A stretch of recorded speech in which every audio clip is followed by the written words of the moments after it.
welcome to the stream. How are you all keeping? How are you getting on? I'm Paul Deasy, for those of you who don't know. I'm a character modeler. I work in the animation industry. And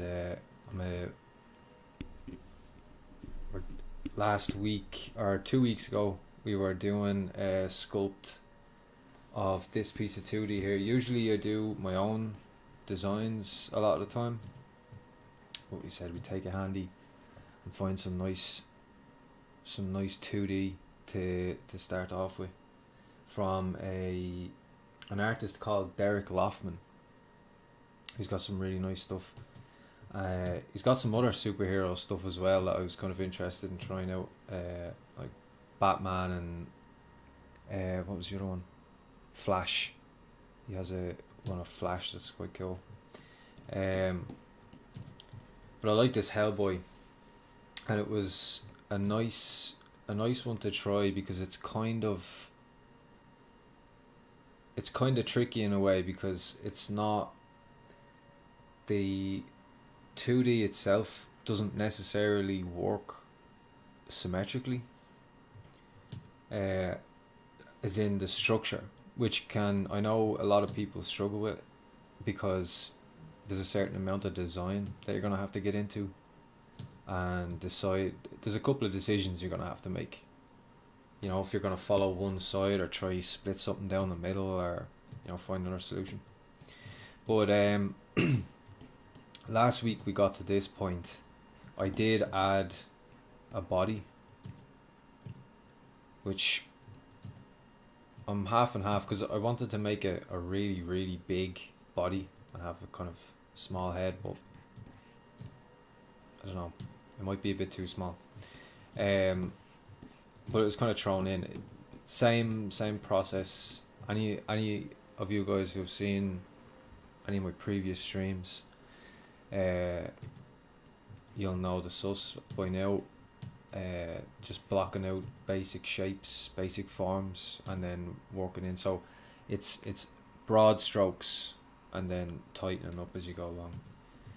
But keeping things in separate pieces. You can see here, like this is all just one piece.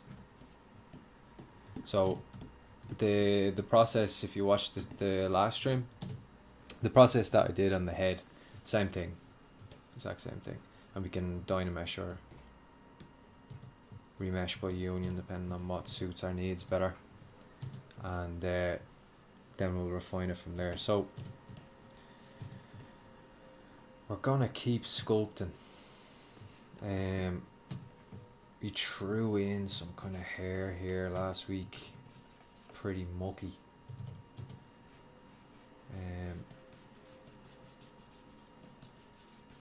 So I guess we'll keep working into that.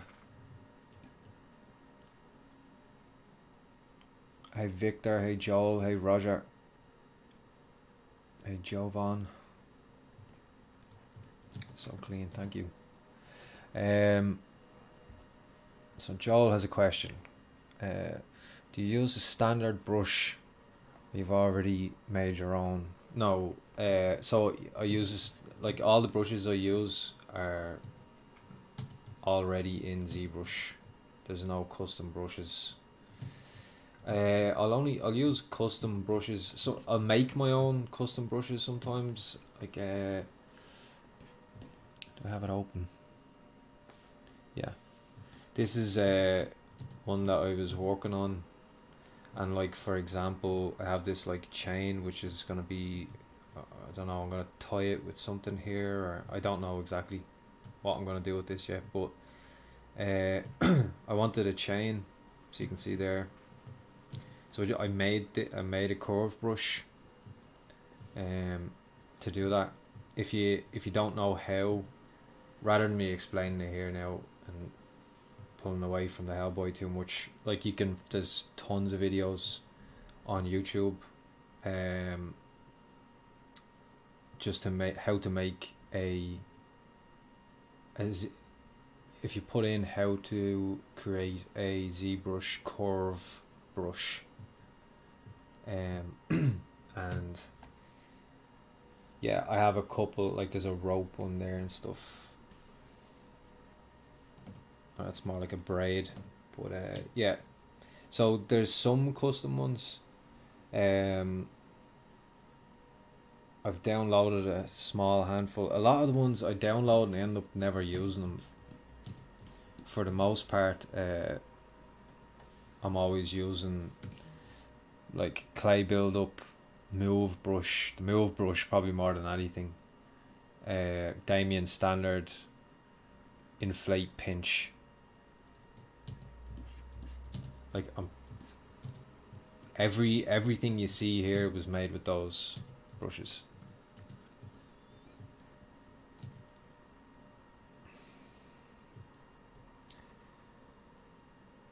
Hey Chris, Mac Animation, Morocco, AO. Joven, so you have special buttons to duplicate and for duplication and ZRemeshing. Yeah, so if you don't know, okay, so let's see, what could we make a hotkey of? Let's see, maybe something in here.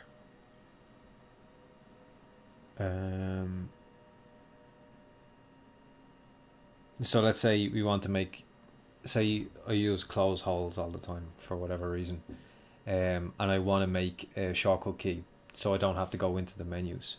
So you just hold Control and Alt, click on it, and then you could use like,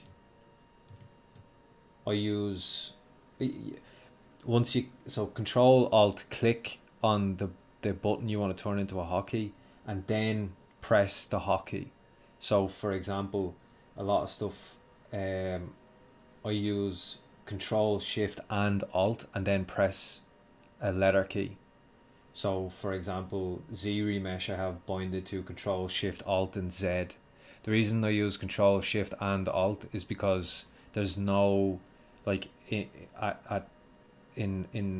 ZBrush there's like there's some shortcut keys already there, but none of them use Control Shift and Alt. So if you use all three, it means you're not overriding a previous shortcut key. And that's, so I've got like, yeah, ZRemesh, because I use it constantly. You can see it there. If you hover over it, it will show you as well if you've forgotten what you binded the button to. So you can see Alt, Control, Shift and Z. Same in that, go back into modify topology, mirror and weld, Alt, Control, Shift and A. Then like deformation, I've got mirror to Control, Shift and X. So like it's very easy for me to, say this doesn't have, no. So say I was working on the ear here and I didn't realize I didn't have symmetry on, and I'm doing whatever to it, and then I realize I don't have symmetry. I can really quickly, and I'm using this side, so if I use mirror and weld, which again Control Shift Alt and A, it will copy from this side, but I was working on this side, which I do quite often. I guess maybe just because I'm right-handed, so I'm usually over the right-hand side, where by default it will mirror from the left, so it will copy the right off of the left. So to fix that, so say I'm doing whatever, so you can see they're different now, but I want this side over here, so I can just use the Control Shift and X, which I have binded to mirror. That flips it to the other side, and then just put my other finger down on Alt and hit A, and now it's mirrored. So now they're the same, both sides. So I should really make that more obvious. So let's say I did this. Let's just say I did that. And now they're different. So now it's over here, and now I mirror and weld, and now I have the same thing on both sides. So, I'll always kind of, it's good to kind of make sense of how you can switch between them. I always compare it to guitar chords, like for anyone who plays guitar, like going from an A minor to a C is just one finger, you know what I mean? So kind of thinking of it that way a little bit where you can, and you get used to your shortcut keys then really quickly, and it's just a case, I know, like, if you've got, some people have asked me for my shortcut keys, which it's fine, I've given people my shortcut keys before, but the thing is, if suddenly you've got like 10 shortcut keys to remember, that's really awkward, where if you're just making them as you go, as you need them, you kind of remember one at a time, and then before you know it, you've got a bunch of them that is just muscle memory, and yeah, it makes just it's lazy. It just means you don't have to go into menus. That's all. You know what I mean? Like, it's not a big deal. You could go into mirror and weld here and down to deformation, mirror. But you know, when you're doing that kind of stuff all the time, it's nice to have like a way to just quickly get it in.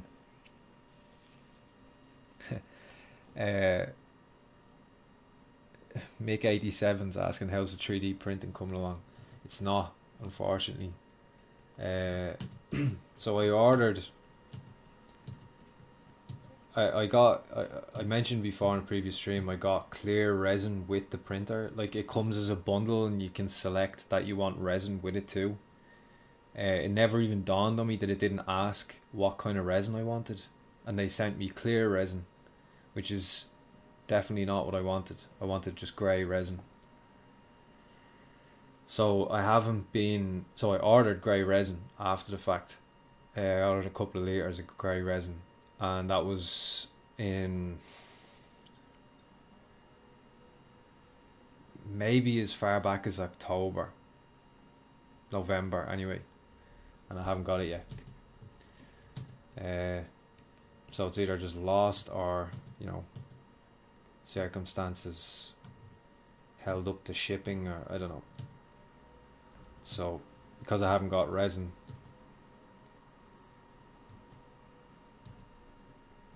so I probably will not order from them again and just try find resin somewhere else, which is a bit unfortunate, but you know, needs must. But I'm even stuff like this, like, I was really enjoying it when I got it, and I did get to do a little bit of printing. So I really want to, hopefully I'll get resin soon, I can get back on it.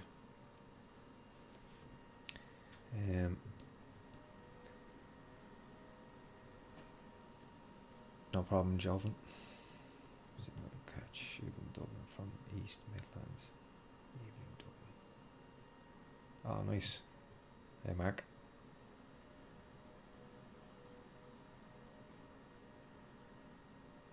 Ruben, hi Paul, I wonder what magic did you use to make all your sculpt always look clean in the final result? Well, it's really just following, like, it's really the workflow throughout that allows it to, just makes it easier to make it clean, because I've talked about this a bunch of times, so I won't go into too much, because people who have watched these streams and follow like the streams that I'm doing will be will be sick of hearing it at this stage. But you know, I'm using, like I always say, getting your base shapes in first, and then working into them. You can see, like, I've got the base shapes in, I've worked into them, so, like, you know, the shapes are mostly there, and it's just a case of refining these shapes then. And because I can work on them, like you can see here, I can work on the middle of the nose here without affecting the nostrils or the eye socket or the brow or the muzzle of the mouth. So because I can do that and always have subdivision levels, I can make movements without adding little kinks and little wobbly lines and stuff like that in the sculpt.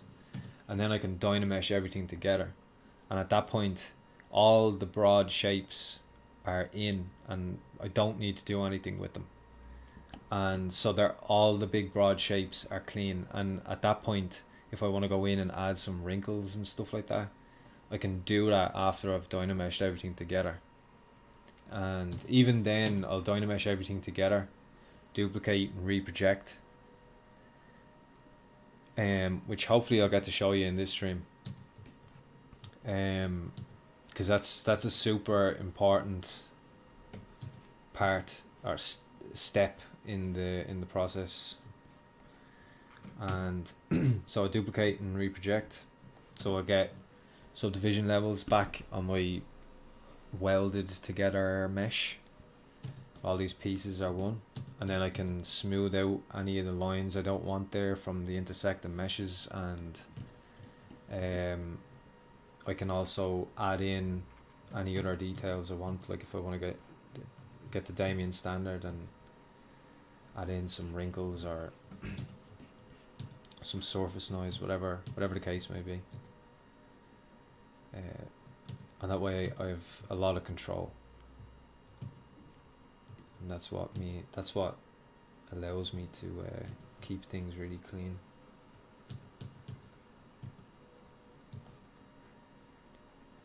So it's it's about having a, you know, whatever your style is, and I think it just happens naturally over time. Whatever your style is, whatever you're trying to achieve, like the more you do it, you'll actually just develop a workflow that's conducive to the style you're doing. Like my workflow developed over time. It wasn't like, you know, it's not same with anyone else's that you know, you just do this for a while and you develop your own workflow. It's not like you watch the tutorial and now you just do this workflow. Like for sure you can watch a tutorial or like this, watch a stream and see a workflow that you know fits your needs, and you'll use that, but after a while you'll start to develop on it yourself and change things and add things and take away things to your own preferences. It was funny for me. I started when I first time I ever used ZBrush. I used Dynamesh, and you know, kept doing that for a while, and then after a while I realized that I was finding it hard to do certain things because everything was one piece. And I know from doing traditional sculpting, you know, like you might make an ear or a hand or a nose or whatever, and then place it onto your clay and gonna blend it in. So it just kind of naturally seemed obvious to be like, all right, well, I'll use separate pieces, and that will make life a bit easier for me. I won't have to fight it as much to get the shapes I want. You know, I won't have to, like, if I want to move this, I can move it without having to get in and trying to mask around here and, you know, that kind of thing. So, and even if you do, like, you move it, you inevitably end up like stretching things and all sorts that you have to then clean up, and that can be really awkward. And you have to get like real high poly to stop it from, or even if you re-Dynamesh, like there's still going to be cleanup and stuff. So it's just adding extra work, where if I do it this way and then I just Dynamesh everything together, I take out all that cleanup stuff in the middle when I change things around. So it just seemed like an obvious solution to it. And then after a while, and it obviously was an obvious solution to it, because then after a while of using ZBrush, I noticed there was loads of people doing the same thing, like separating and sculpting multiple meshes and then welding them together.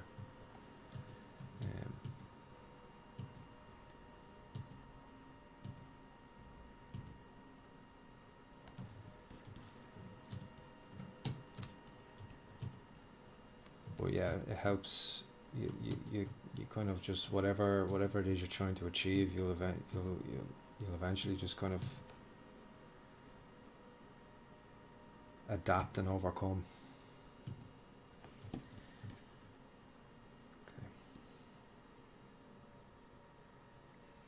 Okay.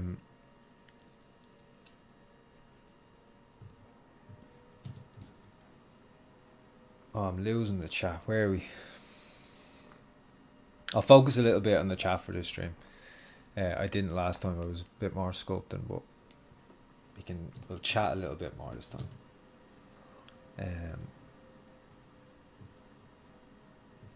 Oh, the Babu, welcome. Oh my god, this is amazing. Thanks very much.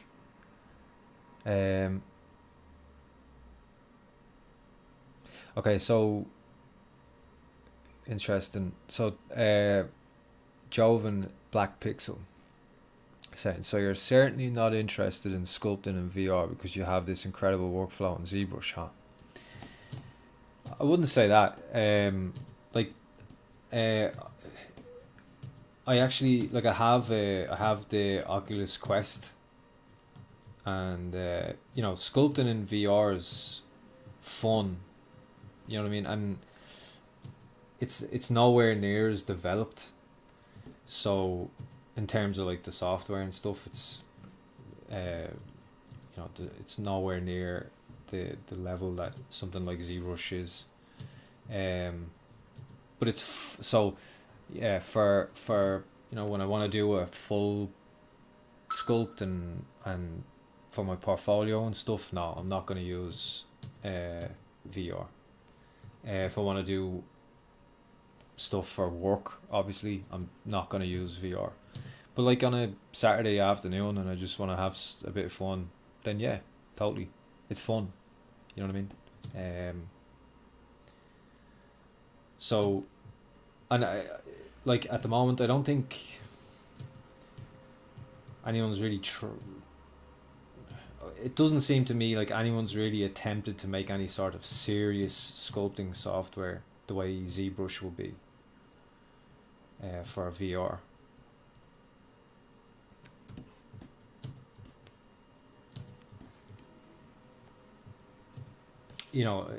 Maybe relative to the other VR softwares, there's one that's really good, but nothing compares to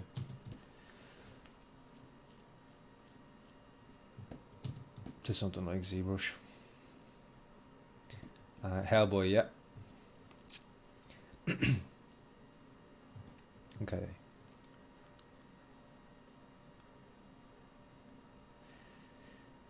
So you're saying, okay, so just hey, or Paul, I'm thinking of learning one of two texturing rendering software. Should I learn Marmoset or Substance Painter?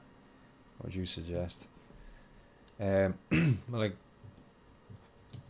say just try the different ones, because it's really down to what you want to do and what you want to what kind of preferences you have. Like I use Substance Painter, but yeah.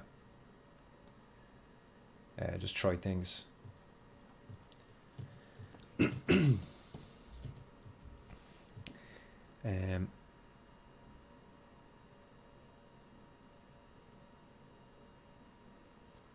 was playing Injustice 2 with Hellboy versus Batman. I love it. They're probably like Hellboy and Batman are. Batman is probably my favorite. No, that's a stupid thing to say. Batman is definitely my favourite. I've been a massive fan of Batman since I was a little kid. Even like some of my brothers and sisters and stuff are massive Batman fans, just because, well, they're younger, so they had no choice. They were getting surrounded by Batman with our nerd older brother. But Hellboy as well is definitely in my like top 5.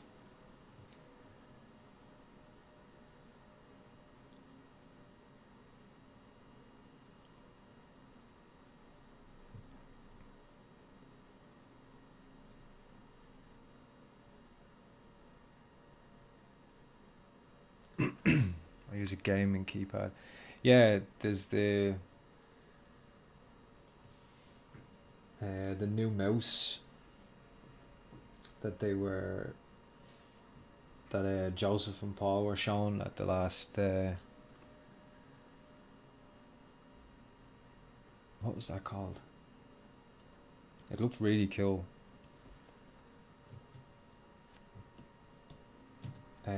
But something like that, yeah, I'd be interested in trying it. I'm very like, I don't want to have to worry about learning new ways to do hotkeys. Like, even I don't like using like the buttons on the side of a Cintiq or anything like that. Like, I don't even like the Cintiq I have. I use because it has no buttons. I don't like them. They're in the way. I press them by accident sometimes and they annoy me.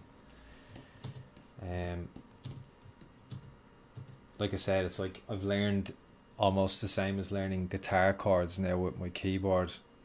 So it'd take a lot for me to switch it up now at this stage. Alright, let's try and get some sculpting done here a little bit.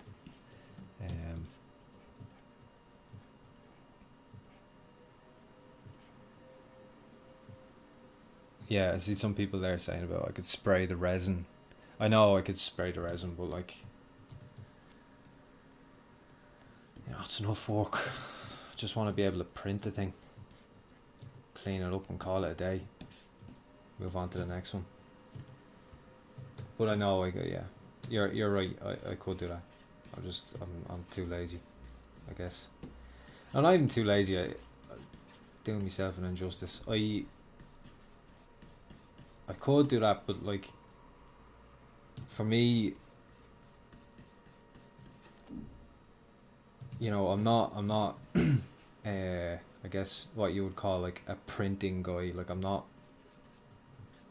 don't sculpt to print stuff. Sculpting is what I want to do, and and it's cool to hold it in your hand. So I want to sculpt something and enjoy that, and then I just want to be able to, as easily and carefree as possible, send it to the printer and then have it in my hand. So like, that's why I got the wash machine and everything with it, just to cut out as much of that kind of work as I could. I know some people are probably like hating that answer because they're avid printer folk. And you know, more power to you. But I just don't have, I guess, the bandwidth to get, at the moment at least, to be really going out of my way for every print.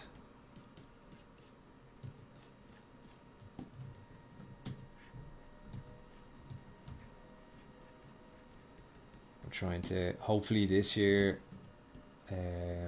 I want to at least do one tutorial.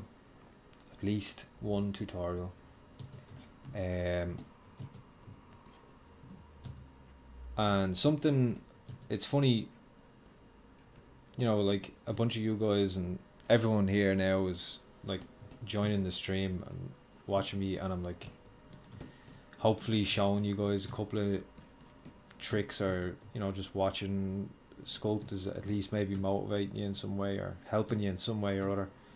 But I haven't done that myself in a long time. I haven't, you know, I watch streams here and there, but I haven't like gone and done proper study for quite some time, or done a course or anything. So this year I'd like to do a bit of that again, and just because, you know, you're never too good to keep learning and stuff. At no stage do you ever get like, okay, well, I can do it now, so I don't need to learn anymore. Like, that just never happens ever to anybody. It's part of the beauty of it, actually. You know what I mean? If I got to the point with anything that I just couldn't learn anymore, just you'd get bored, I'd stop doing it. It'd be like finishing a game. You know what I mean?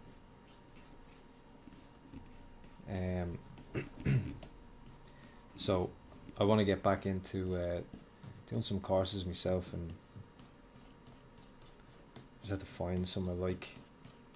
I'd like to do Dylan Ekron's. I think that man's a boss. He's definitely one of my favorites. One of my favorite sculptors. And if you don't know Dylan Ekron, then make sure and find his work. If you like my work, you'll love his.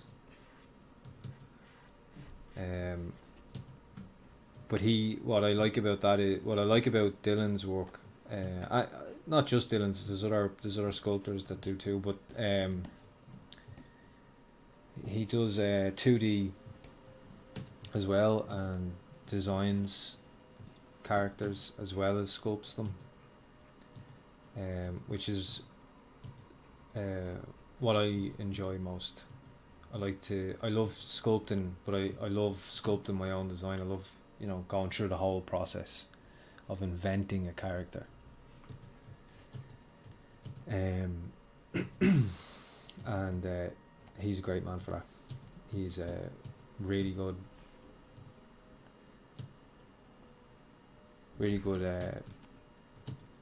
draftsman, designer, sculptor, amongst other things. So big respect to Dylan, and I'd love to. So I was thinking his course would suit. There's not a whole lot that I know of artists doing kind of a mentorship-ish type situation, course thing. Something like that would be awesome, just to do for a little bit. Dylan Ekron, Ekren.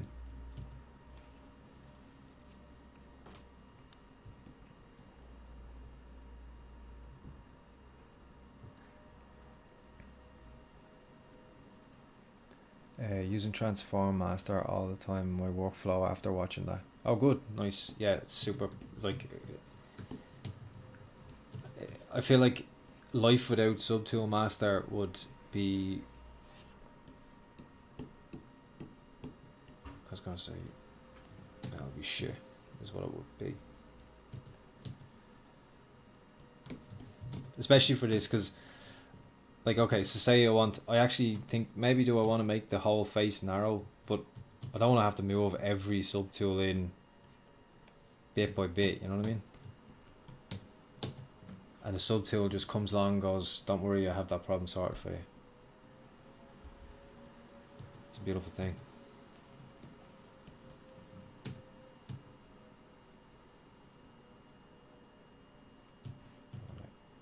Accentuate that.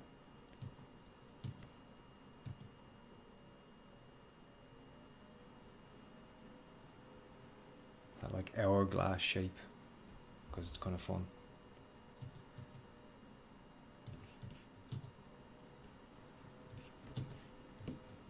And because I can.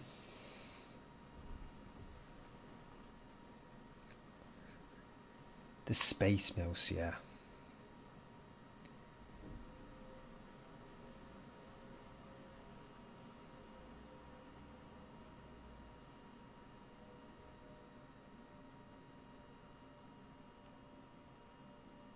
Oh, spraying the resin is still needed. Yeah. Yeah, like a... Yeah, just, I mean, like, colouring it. Like, I wouldn't mind, actually, at some stage, trying, like, printing and getting a little spray gun and stuff, and, like, actually colouring them, but... Yeah, for the sake of making clear grey, I just couldn't be arsed.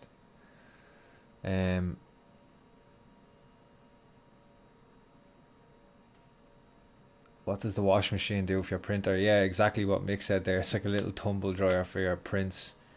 It's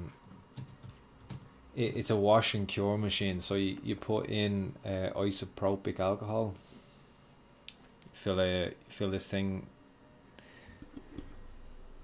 see it there. It's just here, and just here is like a tub, and you just put your print in there and fill it with the alcohol, and there's a fan that just swashes it around basically and cleans the resin off it. And then afterwards you take the tub out and you put the printer, or you put the print inside the printer, or sorry, inside the wash and cure machine, and you set it now from wash to cure, and UV light heats it up and cures it, hardens it.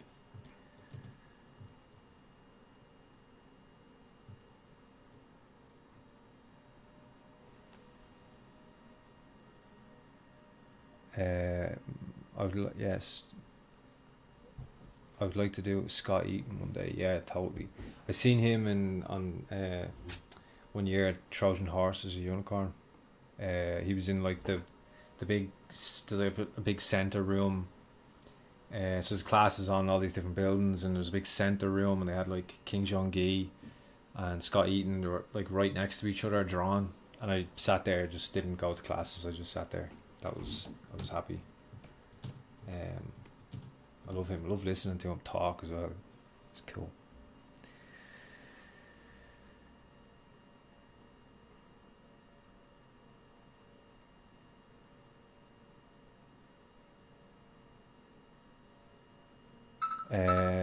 That's an interesting question. How much do you spend in ZBrush during a day?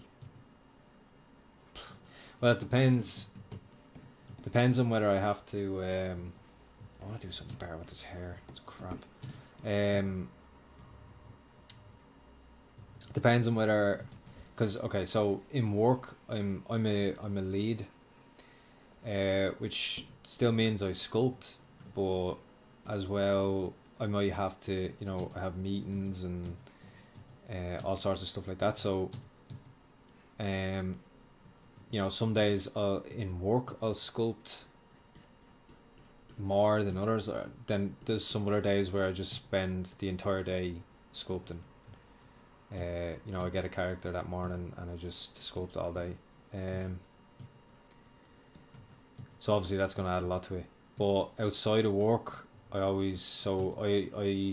get up early in the morning. I get up at about 5:30. Well, I wake up at 5:30. I get up at like 6. And then I just go shower, get breakfast, and once I have breakfast done, I'll sit down and do personal work until 9 o'clock when I start work. And it can be good because at least I'll get some work done in the morning, that if the evening is busy doing something, I've gotten some work done that day. And if not, if I've nothing else happening, I will sculpt then in the evening time.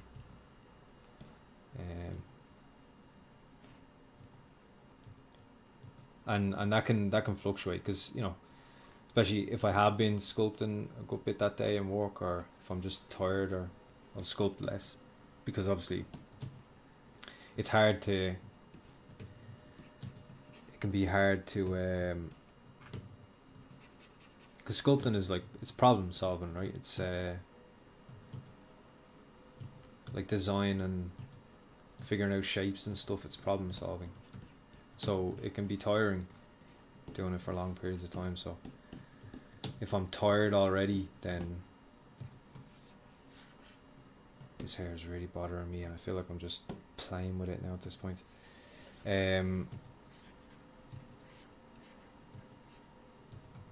If I'm tired already, then obviously I'm not.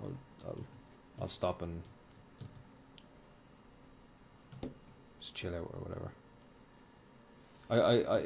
I find it hard to like give you a particular number. I think. Like I couldn't say like 6 hours a day or whatever. It could be anything from like 2 to 10 to or more.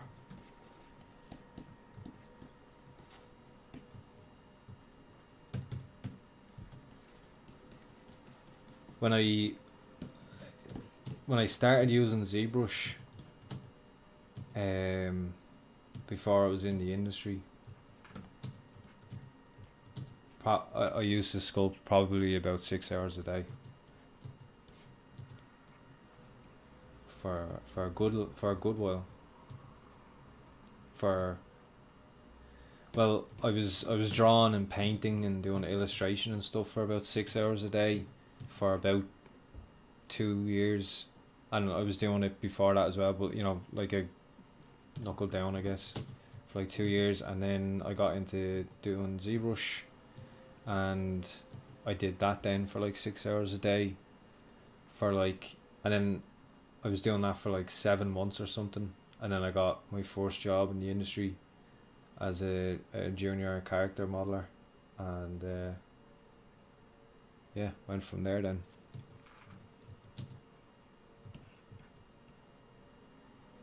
Couldn't believe me luck. It was a weird one because I guess relatively I hadn't been using ZBrush or Sculpting, or I didn't know any other 3D software at all. If it wasn't for, because I was never into the technical side of things, I just wanted to paint and be an artist and stuff. And then when I started using ZBrush and seeing like I could be the artist but in 3D and not and be a sculptor, I was like, okay, this could be interesting, I could be into this. And that's what got me into 3D. So ZBrush got me into 3D. And I took to sculpting much quicker than I was taking to painting. For me, painting and is like, I can do it to a point, but it was a struggle. It was a real uphill battle to get better at painting. Where once I got to sculpting it, I kind of naturally got much better at it much faster than I was with painting. So after a couple of years of trying to get good enough at painting to get a job, like 7 months of, I want to say 7 months of sculpting, and I was able to get a job in that. And when I started, I was like, oh, everyone's going to be better than me, and I was terrified. But I was, it turned out I was okay. I was able to hold my own, and I learned tons from those people.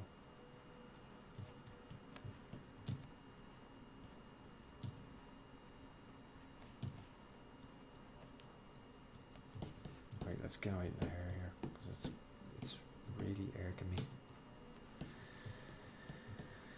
How's his head looking? So you'll notice, let's actually look at these horns, because these horns are a bit of a problem area, because you can see there in the 2D, the horn comes out like right above where, if he had eyebrows, it would be like right above here, right above his actual brow, his eyebrow, which wouldn't really work. It's weird. And yet the other one is like, so one is coming out of here and the other one's coming out of like up here.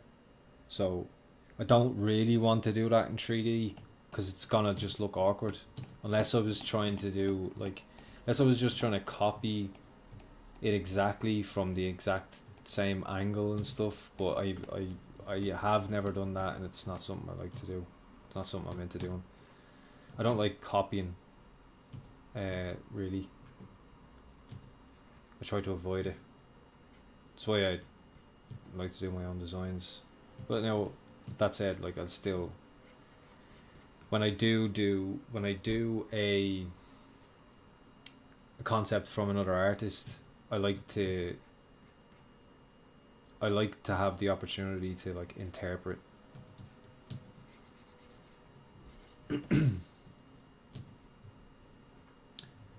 Actually, no, I'm gonna generally do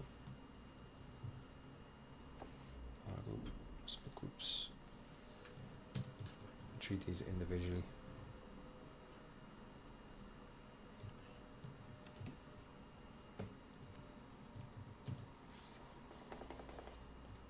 Time, yeah. Oh, it's time. Right, where did we leave it?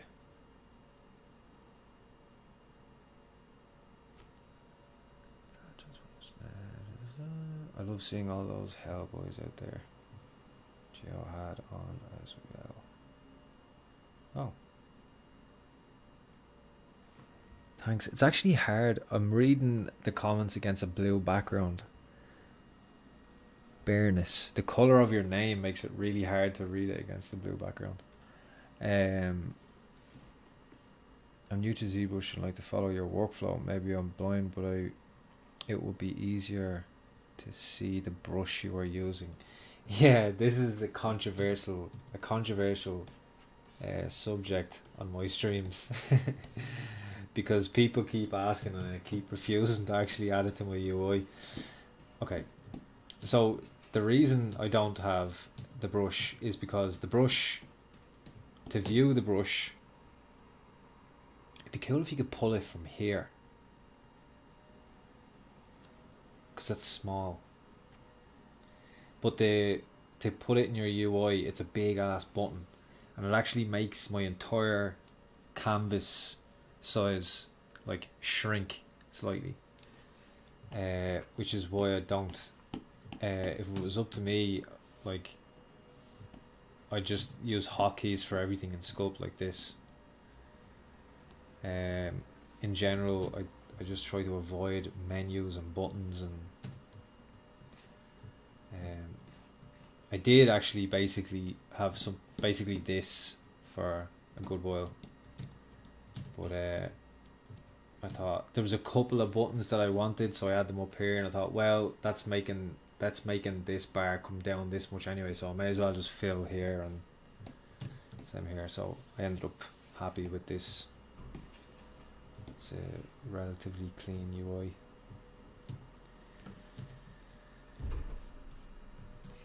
But the reason as well is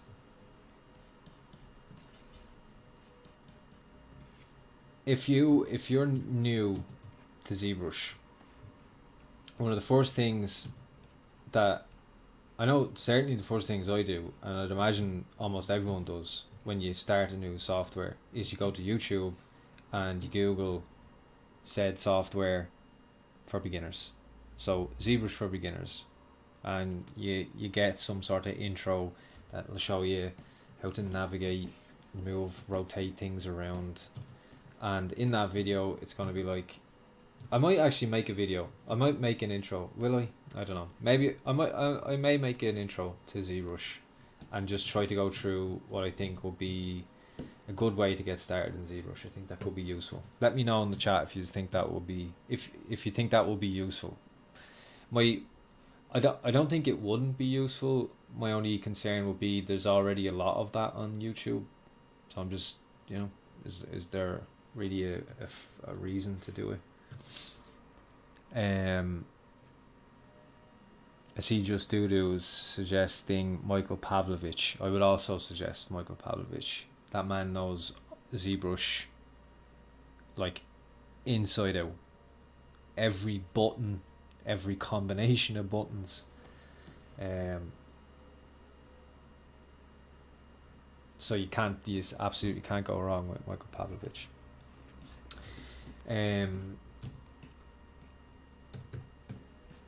So if you're starting ZBrush and you're doing that, and then you're going into like a beginner, how to get started in ZBrush, and inevitably in that video they're gonna say, so to begin with, all you need is the move brush, Damien standard brush, here's how you use a mask, pinch brush, and that's pretty much it. And once you know those, like I said, that's all I use to make this. So you can make this with like 5 brushes. You could probably make it with less than 5 brushes. So, and that's all I'm actually doing. So I know you want to see the brushes, but really it's the reason I don't put it on my UI is because it's not really gonna make any difference. You're not gonna learn anything from seeing what brushes I'm using. I don't think,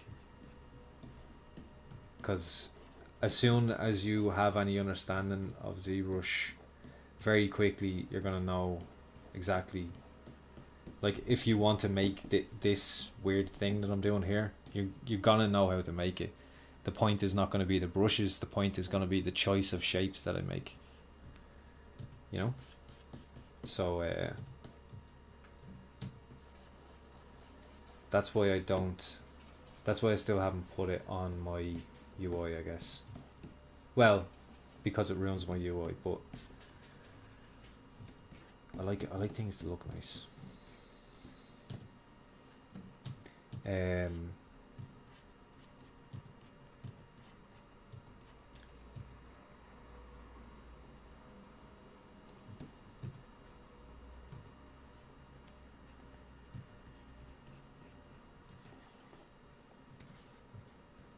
So, oh, that's my 2 cents on that one.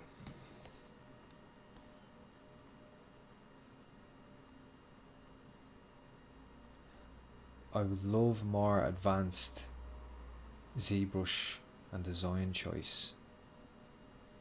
He talks really fast. Some people would.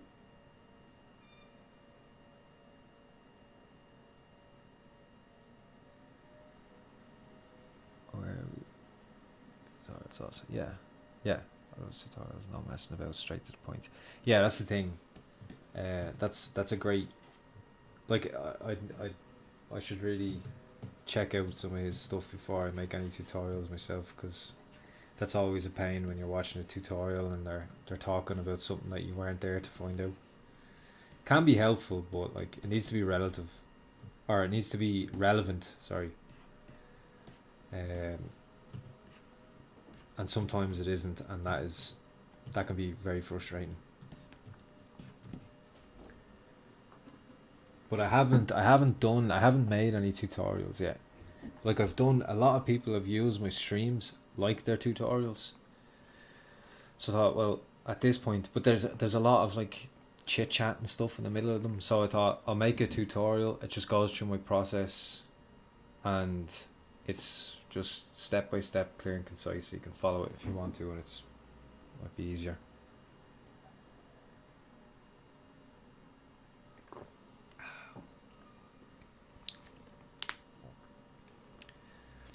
How to motivate yourself when you have a lazy day? So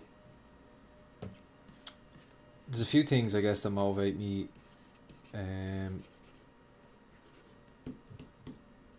I allow myself to have a lazy day. I think it's okay to have a lazy day sometimes, as long as you don't have too many. Which I've done too. You know what I mean? I'm not. I wouldn't claim to be some perfect being who never takes a day off. I think it's important to take a day off. In fact, it's okay to have a lazy day. Necessary even.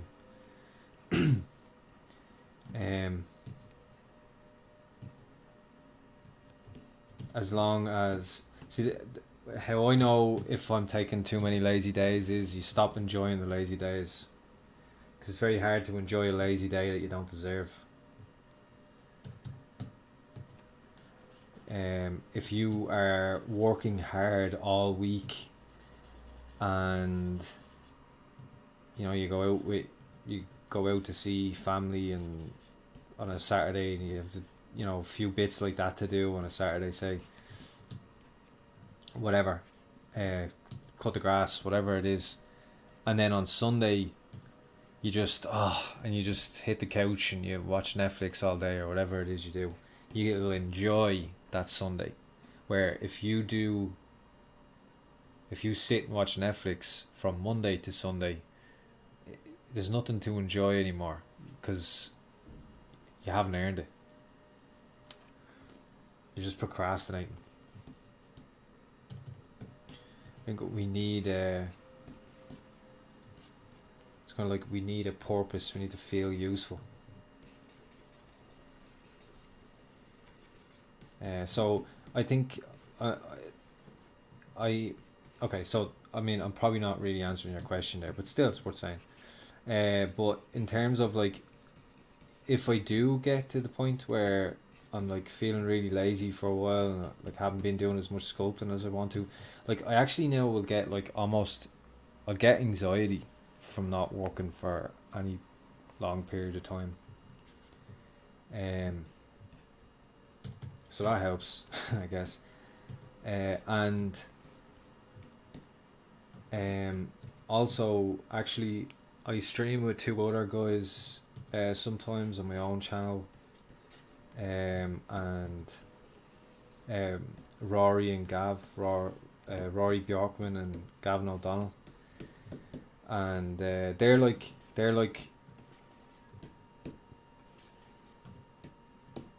I've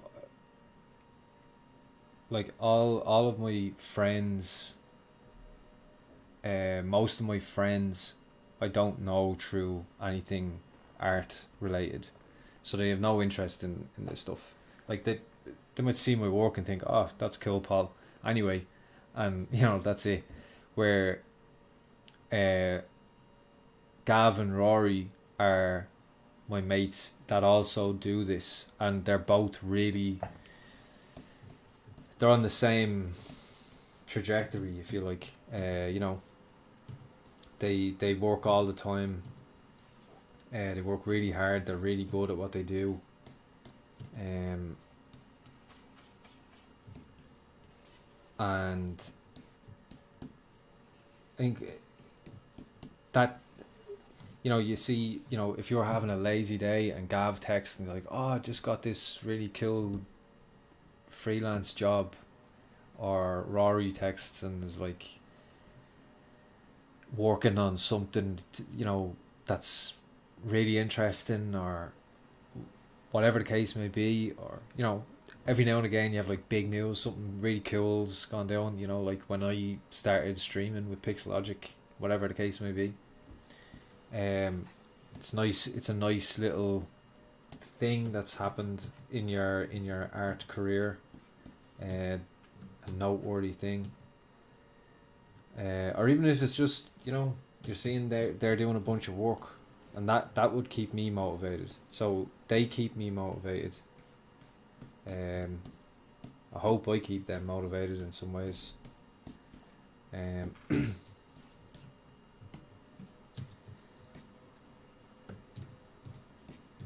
Yeah, don't work in a bubble. That lonely artist thing is nonsense. I mean, there's probably lonely artists out there that are successful, but if you are hoping to be a successful artist, being alone is not your best bet by any stretch of the imagination. It's not going to help you. Why do I have the wireframe on?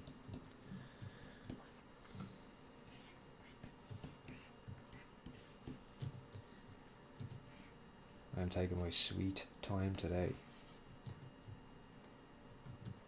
I think I did this last time as well. That's always my trouble with streaming. It feels so slow. I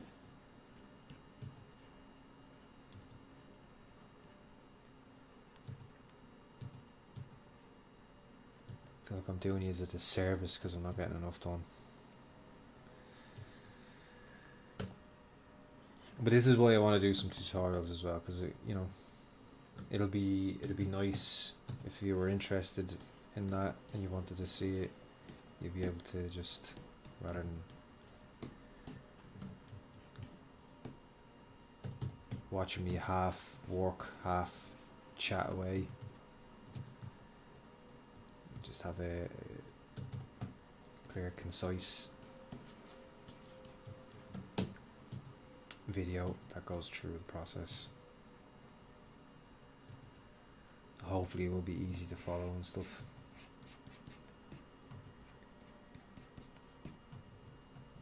It's funny just thinking there, the first person that I ever seen working in separate pieces, which was early on, when I started using ZBrush, and you know, when I was watching video tutorials and watching other artists. I still remember it was on Mark Brunet used to have, so there's ZBrush, and there's ZBrush now, but it's more of like an online store situation, where back in the day ZBrush was like just a tutorial kind of website, and it had 2D and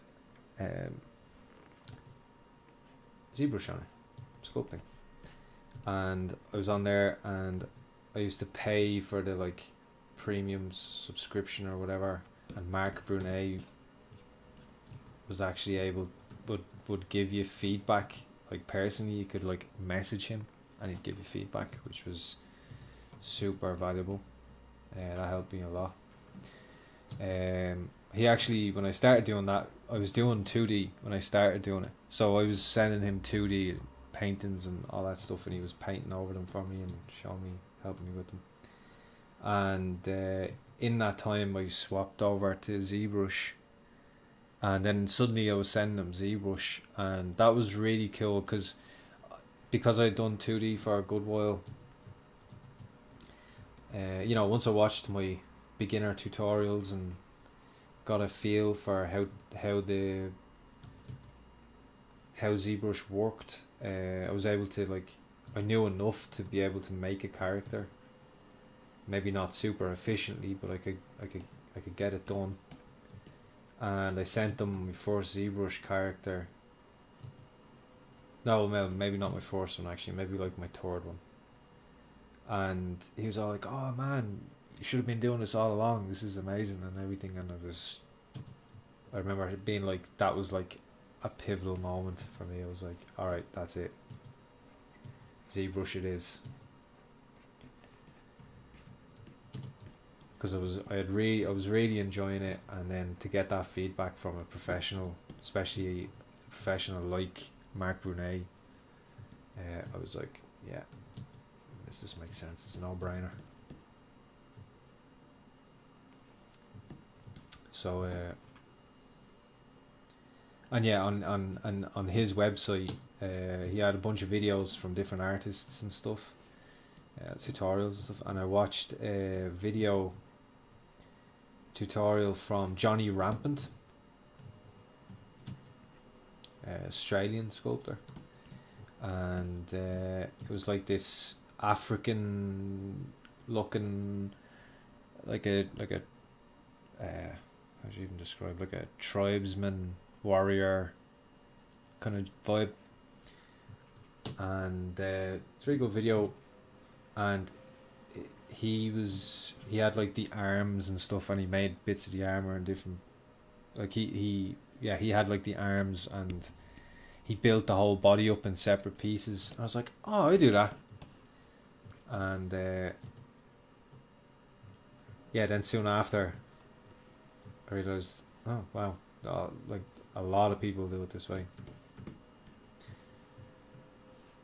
But after a while it changed, like how I broke things up changed.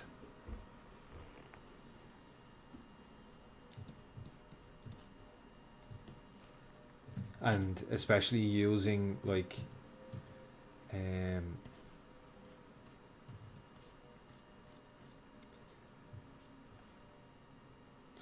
using the Z modeler brush, and like kind of like getting things really low poly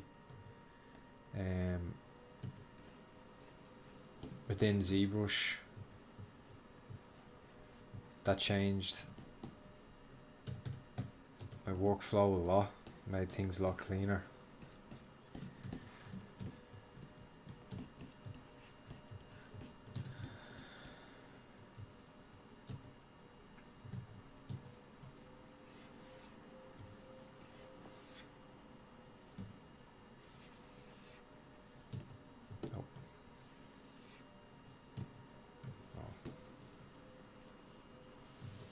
ZRemesh this.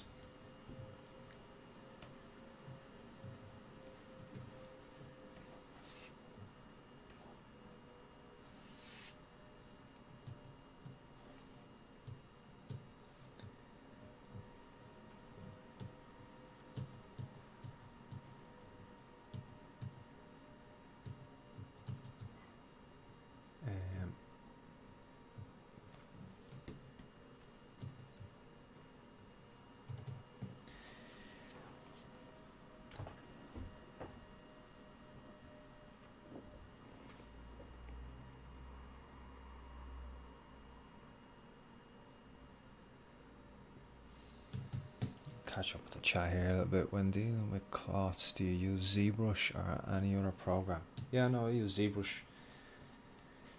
Prefer to sculpt cloth rather than using dynamics. But at the same time, when they introduced dynamics to ZBrush, I have used dynamics before it was in ZBrush or whatever. But when they introduced it to ZBrush, the fact that as well, like, there's so many other things you can use it for instead of just cloth. But it's really helpful for just like getting something and kind of around where I want it. But I always prefer to,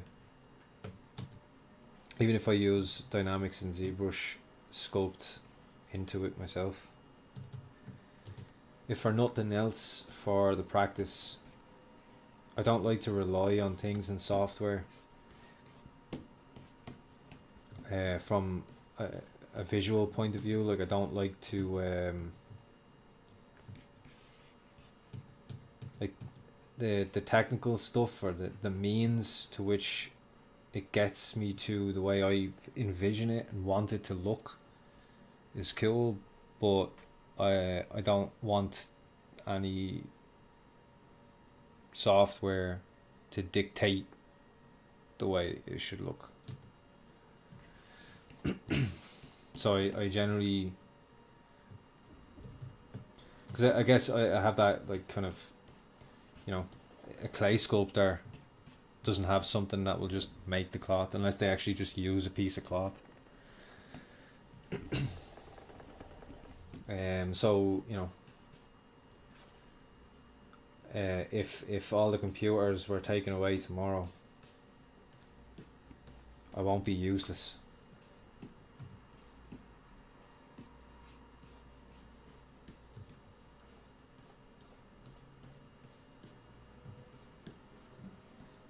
That's my philosophy on that.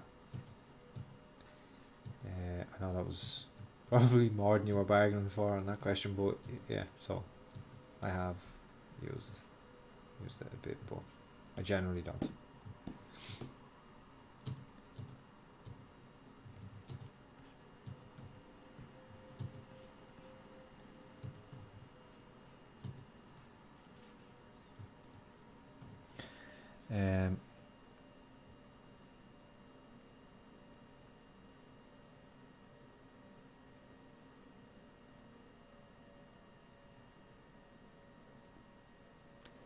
You're not slow, you are communicating. Thank you, Bam, the fun clown. I appreciate the kudos.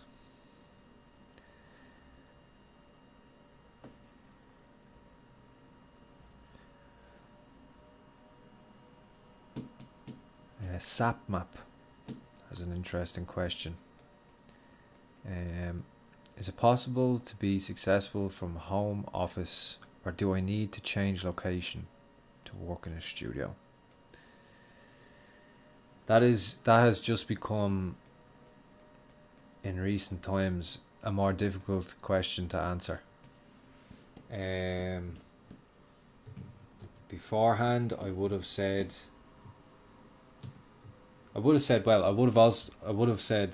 depends on where you're from. If you're from LA, you don't need to move. If you're from Dublin, like I am, you might need to move. There are some studios, but there's not many.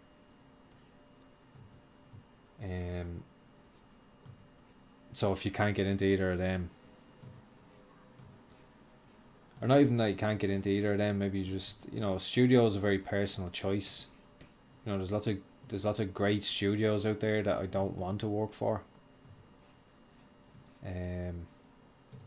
I know starting out you'll work for anyone because you want to get the experience, which of course that makes sense. But yeah, it depends on where you're from. Whether you need to move. Nowadays, you probably still need to move if there's nothing near you working from home. If you want to work in a studio, like, as in, I'm thinking here, working working from home for a studio. But of course, the alternative is to be a freelancer, which is an absolute viable option as well if you wanted to do that. But in terms of working from home for a studio, if that's what you mean, then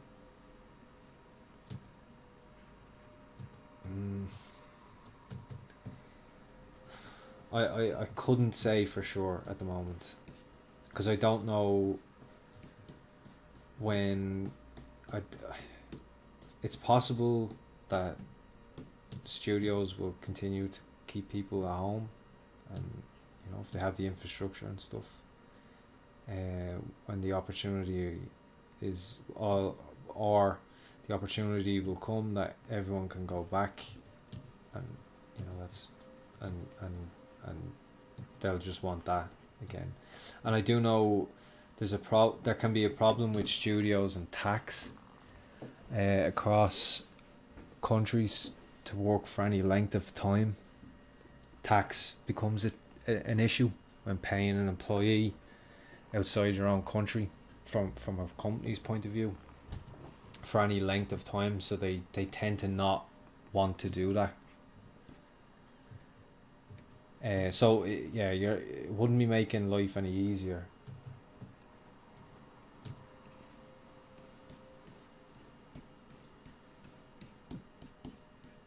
I think generally, yeah, they prefer to at least have you in the city.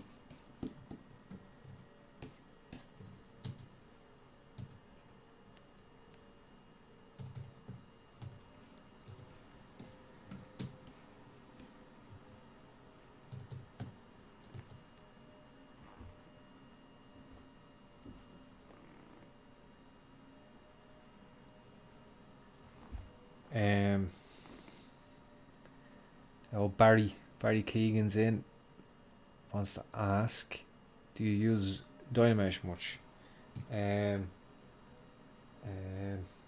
No, I would say. The only time I use Dynamesh, I only use Dynamesh to weld the meshes together. Which, do you know what, we probably just do now, because you're probably getting sick of watching me faffing around here, so let's Dynamesh some stuff together. And this bit's always nice because it looks cool. You finally get to see everything. What is that? Oh, that's the back thing, yeah.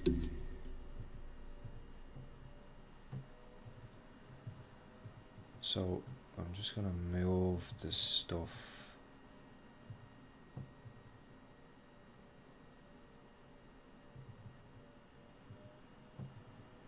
Nope.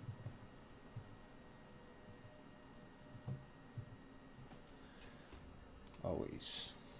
Actually, first we just wanna go all high.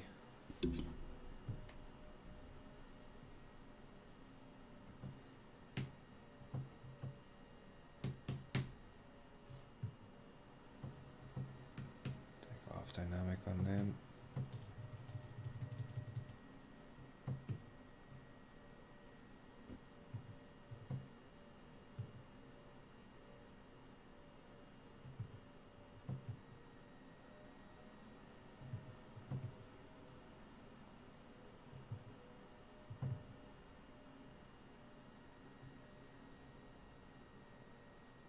Oh, Band Fun Clown. You are the man tonight. You're just helping me out everywhere. That's awesome. Thanks very much for that. It's the very one.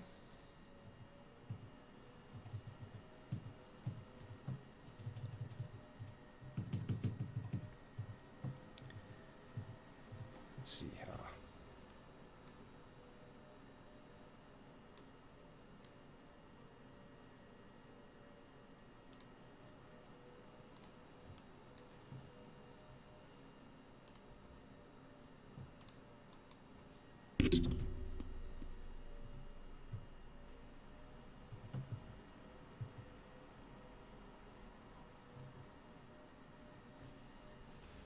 Get these ear bits.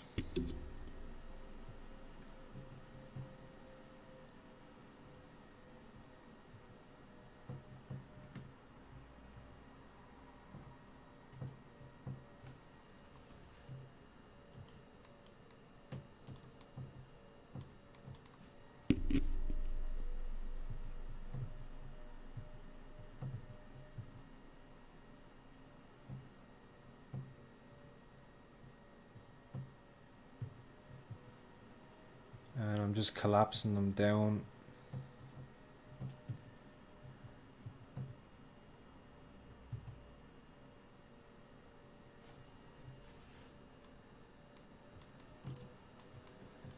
Did I have? I don't. Let's get a little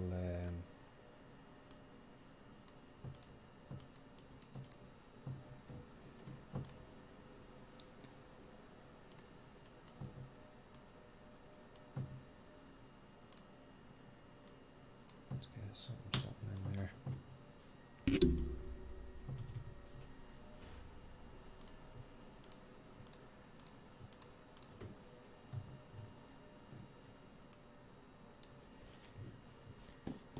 Don't like to leave like a gap in there.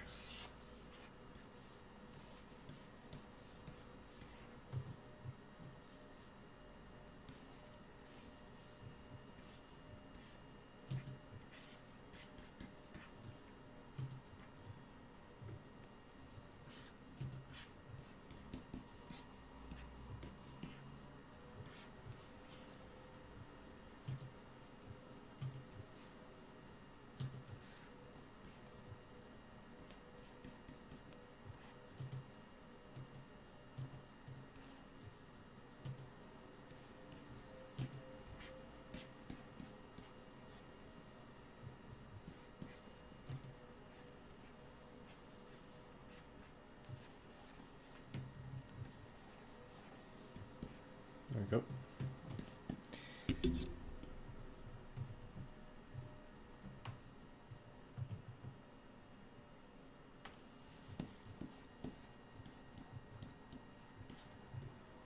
All right.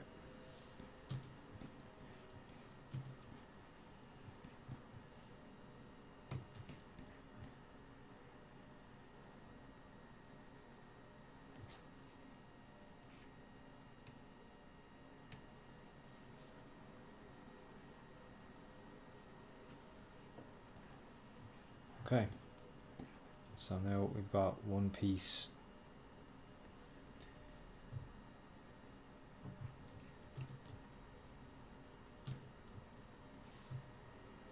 We'll duplicate that.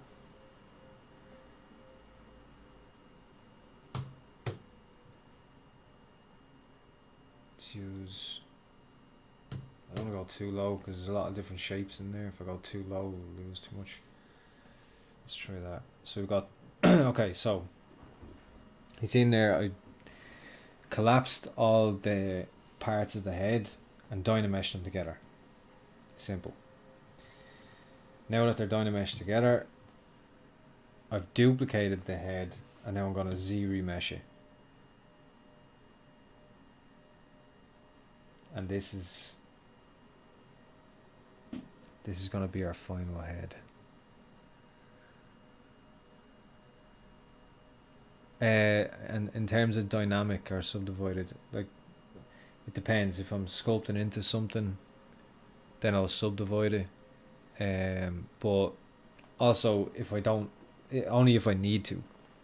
You know, like the eyelids are just a like half cylinder, so I don't need to sculpt any awkward shapes into it or anything. So I can just use dynamic. Well, before I do this, before I do the Dynamesh, obviously I need to add subdivisions.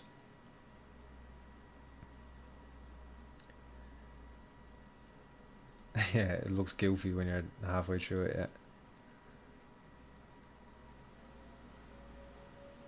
Oh, does it? Sorry. Wire keeps hitting the mic.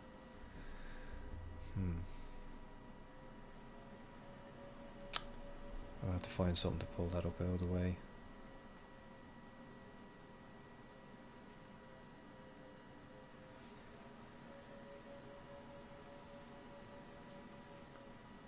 Sorry about that.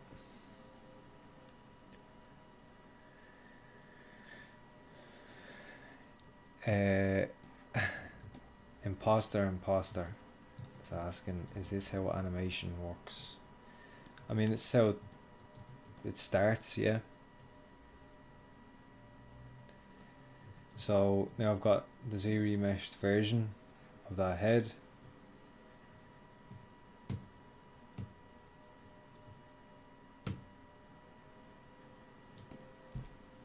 And I just subdivide up a couple of times and hit project.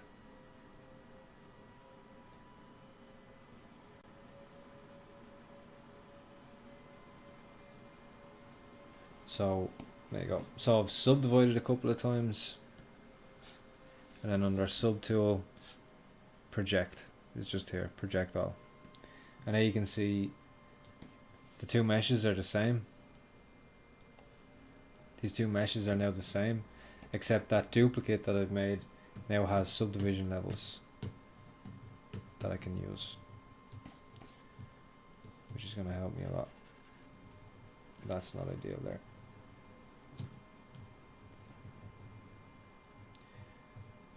Let's see, maybe I couldn't.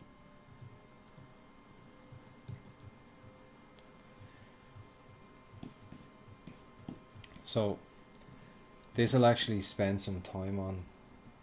Generally, I don't want to spend too much time on stream because it's not exactly riveting content to watch me ZRemesh again and again.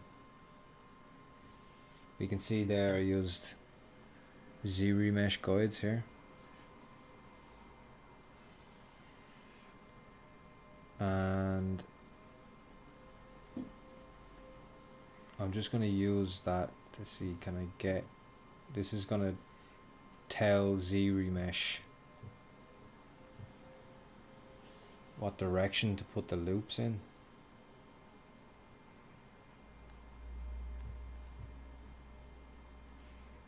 And hopefully that will help. In case you're wondering, this mouth is not symmetrical anymore, that's why I don't have symmetry on. I wonder if there's anywhere else that might help there. Everything else kind of worked perfectly, which is awesome.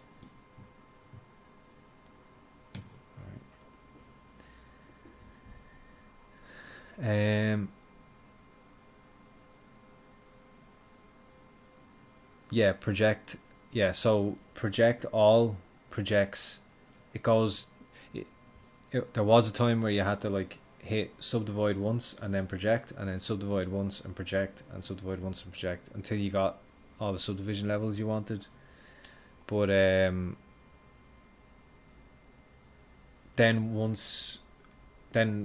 they had project all, which means it goes in and does all that for you. So it projects every subdivision level individually to the other mesh. That way, because otherwise if you just subdivided 5 times, say, and only projected on the 5th subdivision, then all the first 4 subdivisions would be mush. It would just be that lower poly just getting smoothed and smoothed and smoothed and smoothed, and then suddenly the last one has all the detail.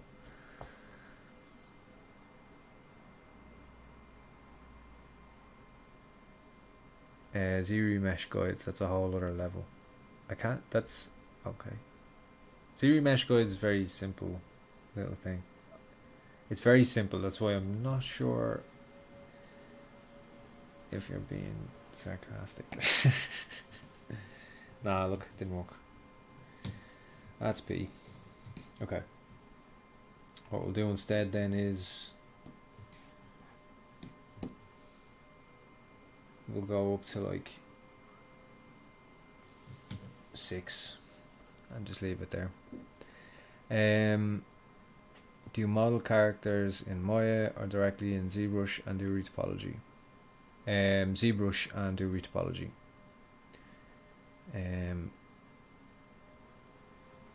Like I said, I prefer like, probably sounds somewhat pretentious, but I prefer the idea that I'm an artist first, so I'm a sculptor, not a modeler. You know what I mean? I don't like to be defined by the technical end of things, although of course they're very important. But yeah, I generally always, I know lots of people, very good sculptors, very good artists, and they'll always start in, not even start in Maya, but they'll start with a base mesh, and they'll do a bunch of work in Maya, and then bring that into ZBrush. But I prefer to just start with a sphere in ZBrush, you know what I mean, and not have any sort of base mesh or anything influence the shapes that I make. Just start with primitives.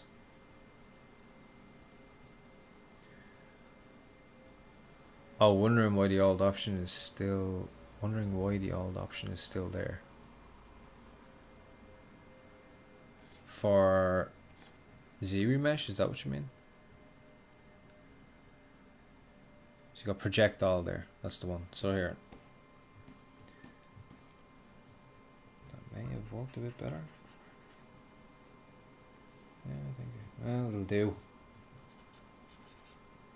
It'll do for our needs. Well, that's not great. See, this is why this part I don't always do on stream, because this can be a bit finicky and it takes a while and it is not very interesting to watch. But let's, yeah, see, that's, so you see, if I subdivide this and reproject, this is gonna not have a good time.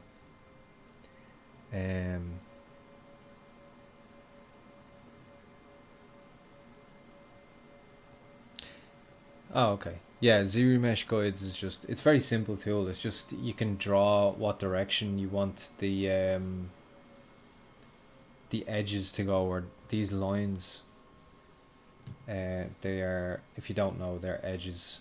I don't know how new, you say if you're new, I don't know if you're new to just 3D in general, so I'm just making sure I'm not using any terminology that you don't know.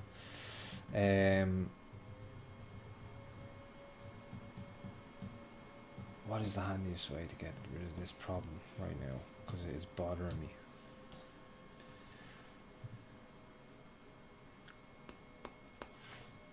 Alright. Okay, let's try this.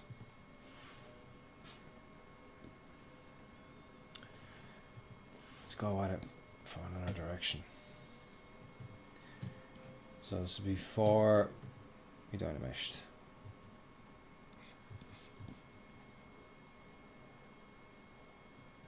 See, some people ask why I don't always use remesh by union, as because sometimes remesh by union, when you have this many different shapes, it's hard for it to get everything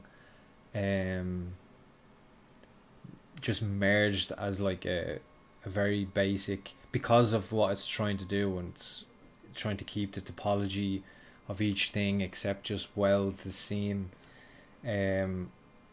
By nature, if you've got a load of complicated shapes, things can kind of go wrong in some areas a little bit, which Dynamesh doesn't have that problem. So it can be, it depends. Like, let's try. Let's see, we'll just use this guy like a crash test dummy now. So remesh by union. Oh.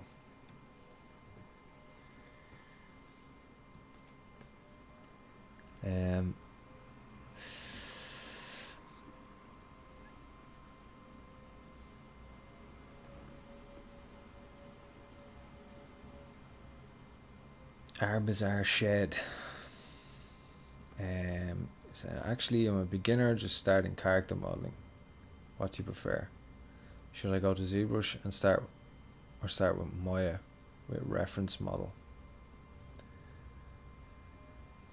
It's kind of, it's a very personal thing. Like, I would say go to ZBrush and start there first and get good at sculpting. The reason being is because if you start with a base mesh, there's a chance that you may, someone else has made a base mesh and the anatomy and stuff is all figured out for you, the proportions are figured out. Where if you start with a sphere and make it all yourself, yeah, it's gonna look worse to begin with, but that's because you're not using a base mesh as a crutch, and you will learn faster because you'll see that it's wrong and you'll see where the gaps in your knowledge are, and then you can fix them.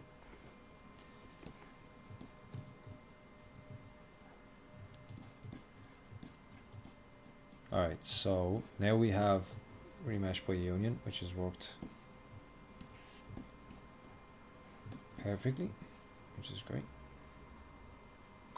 No issues. So let's see now.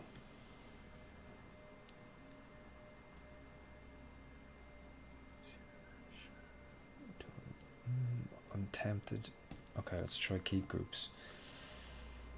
So you'll see what keep groups does now. It'll mean, because I have all these meshes in different groups, it'll have like an edge around every group that follows around the edge of the group. So that means because that top of the mouth and bottom of the mouth are separate groups, it should give us a line in the middle which will keep that crease and not close it, which is what we're looking for. Your main work are around 3D character design. Yeah. I would like to get back into doing 2D.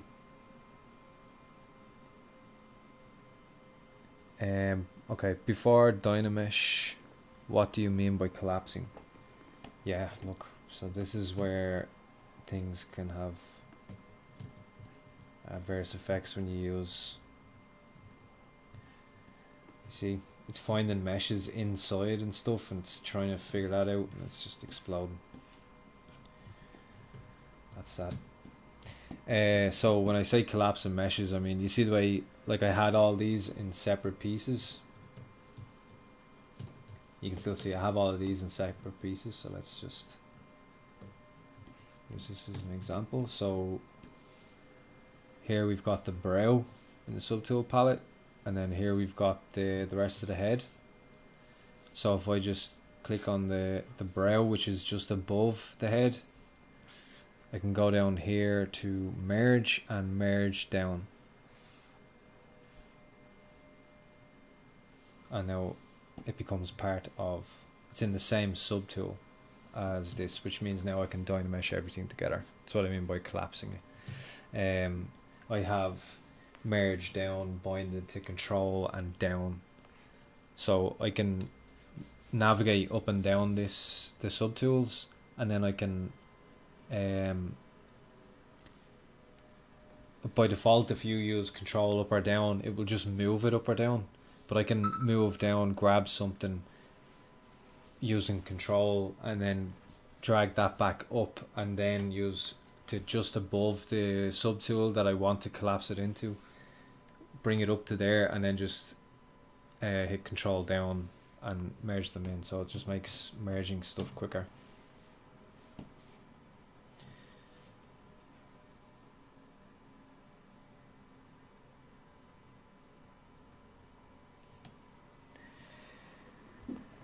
Mike Mayart, great to see you back again.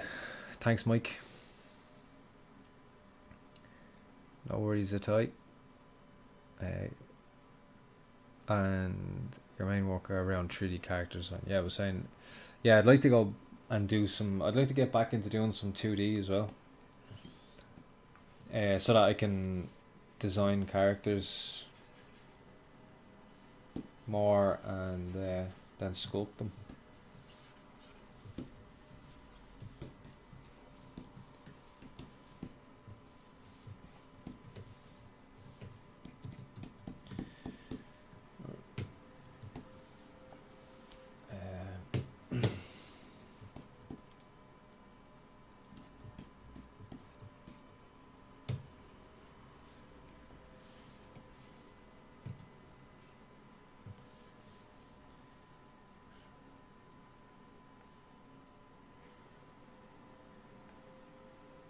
So I'm just using the ZRemesh guides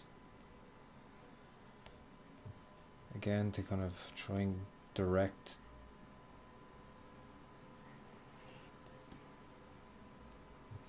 the flow in a certain way. So rather than it directing the flow down and across here, trying to wrap it around the mouth. Instead, it's going to try and bring the loops in there. And I think if I increase, sorry, I'm on the wrong, I didn't realize where it was. The curve strength. This is like telling ZBrush when I ZRemesh and I've got those Z guides. If I go up, it means like in the middle here is like follow them if you can. Moving it down is like I'm putting them there, but if it's at all any trouble to follow them, don't. And then moving it up is like saying follow these even if you have to go out of your way. So let's move it up a bit.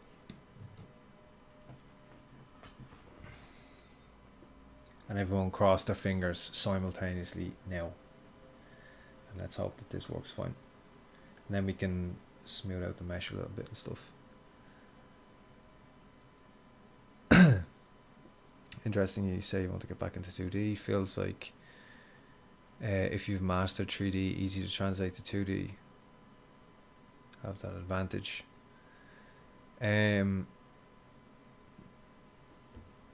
No, not really, because I see what you mean. It definitely helps for sure. Like if you get better at 3D, you will improve a bit in your 2D and vice versa.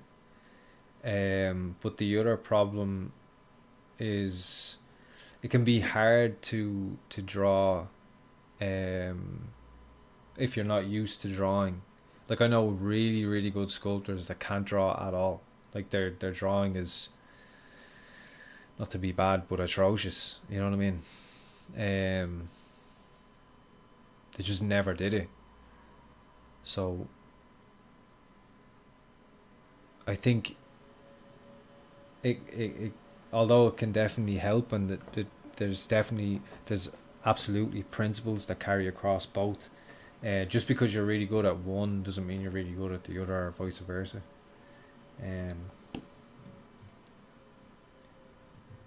Because you just didn't cross your fingers hard enough, I don't think.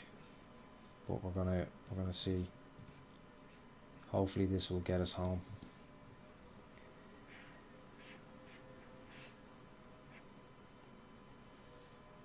Hopefully this will get us to Kansas.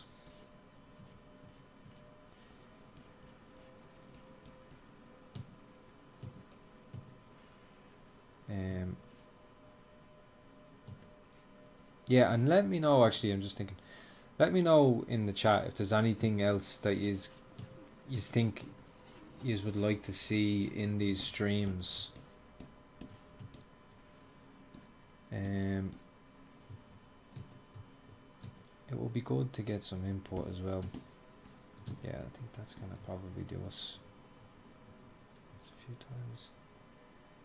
And pray. Thanks ZBrush Princess, appreciate it.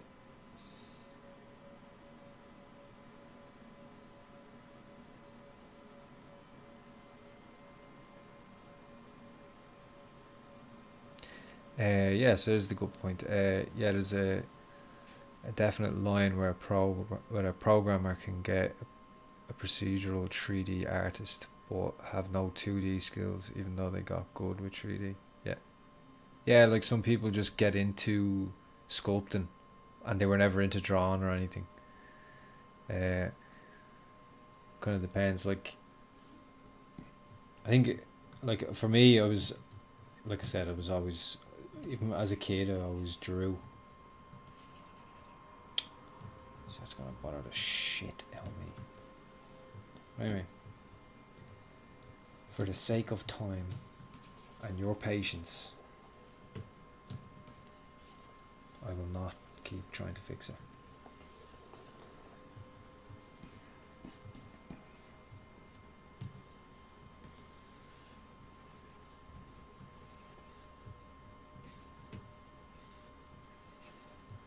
So now I can just drop down the subdivision levels Smooth areas I need to smooth. Just use the clay build up there just to fill in that gap. Smooth it back. Ah, Sean, how's Sean? How you keeping, brother? Consider trying to concentrate more on 2D just to improve my 3D. Yeah, absolutely. The two things really do help each other. Look, that like I was saying earlier, that I'd love to do like Dylan Ekron's course or whatever. Like, it's a perfect example. I have a good friend and sculptor as well. His name is Barha, who is a really good, really strong 2D artist and one of the best sculptors that I know. And as much as I would love to direct it, no, what I can do actually, he doesn't kind of post a whole lot online and so on, but he does have an Instagram, and he's one of the best sculptors that I know personally. He does, you know, similar kind of style to me and stuff. Like, he does stylized characters and that, and he taught me a whole bunch when I started.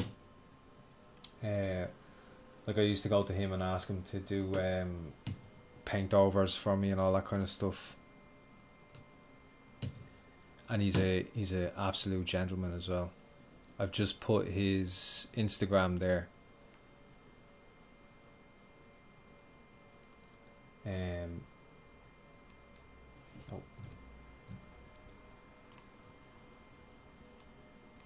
I'll give you a little incentive.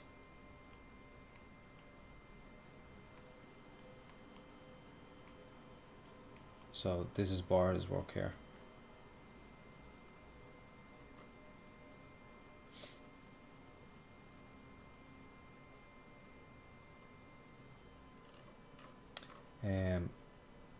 And he's awesome.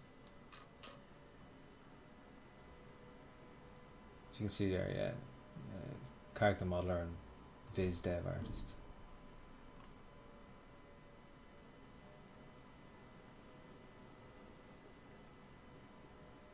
So definitely follow him. He taught me a bunch. He's and yeah, that's like he you know, he comes from a 2D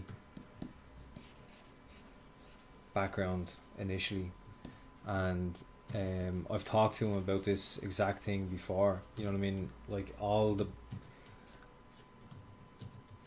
no, that's unfair. Not all, sorry, but like almost all the best sculptors are fantastic 2D artists, especially when it comes to stylized characters, because, you know, I think just because you can't lean on reality as much, so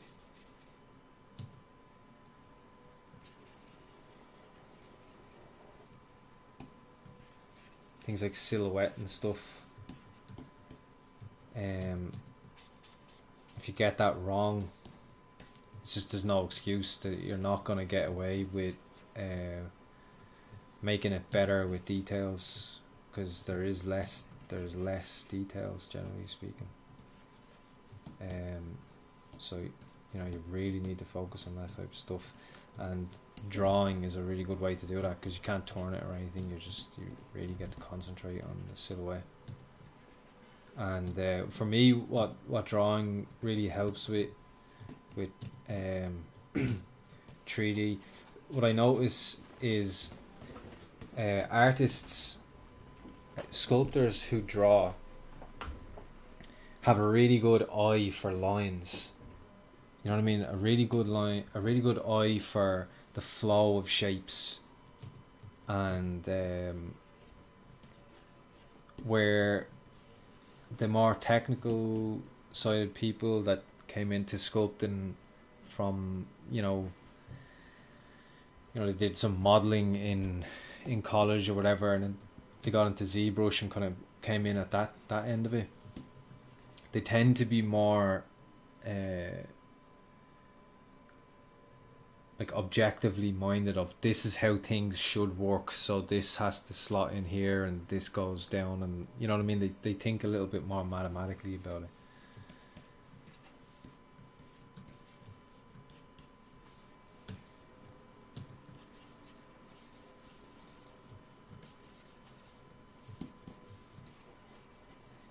Which can be useful too.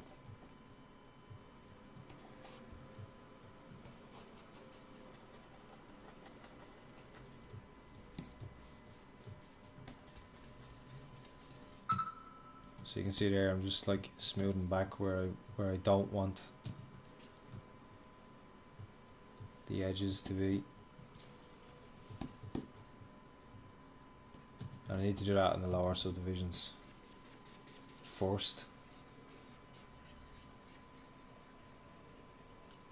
Because on the higher subdivisions, if I try to do it straight away in the higher subdivisions, these big harsh valleys, like it just takes ages to smooth it. It's quicker to go from the bottom.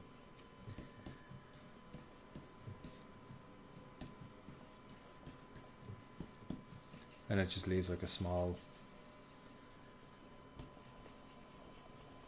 edge. And the other thing as well is, like in a lot of places, I don't want these like really harsh edges. So it's nice to just get a bit of a, just soften them a touch.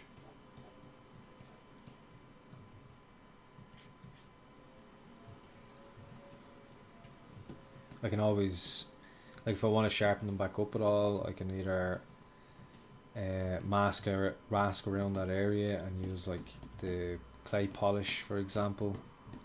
I can show you that here if you're not familiar with it. So say it was the nose and I wanted the nose to stay all angular. So I'll just get that, and maybe I can mask out this area. Just make sure I've only got the nose. And then go into geometry and clay polish, and there it is there. I just hit that. So I can go back.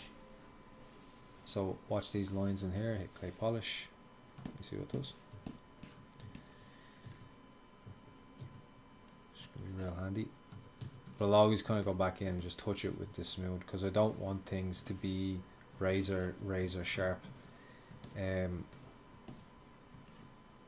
Things that are razor sharp like that tend to not render super well. They tend to look a little bit CG. It's better to have a bit of a,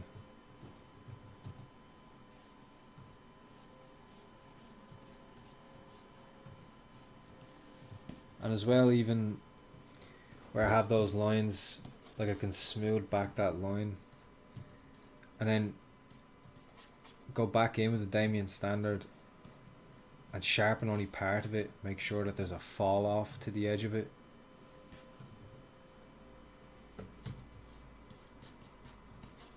Make some sharper than others.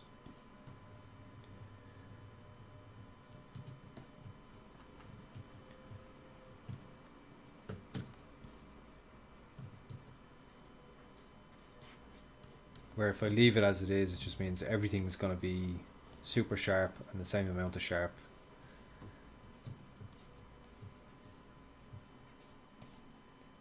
At this point now we're more just sculpting.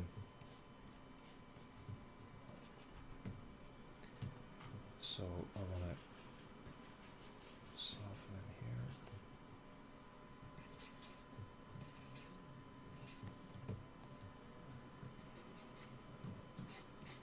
So you're going to have these edges coming up, and it's like it just travels up into that nose.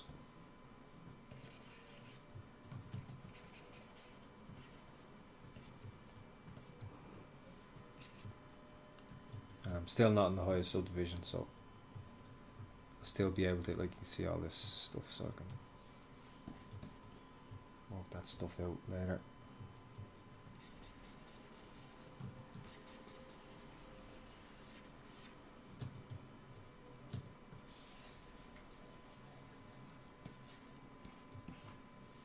So let's get the other stuff back in. We can get rid of that other head.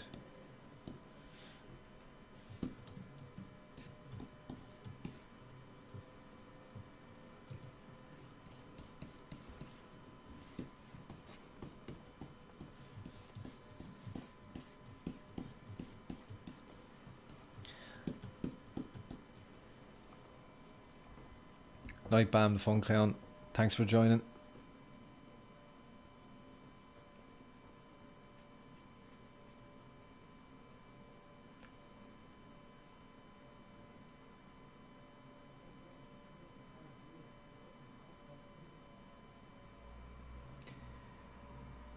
Yulia's in. Hey Yulia.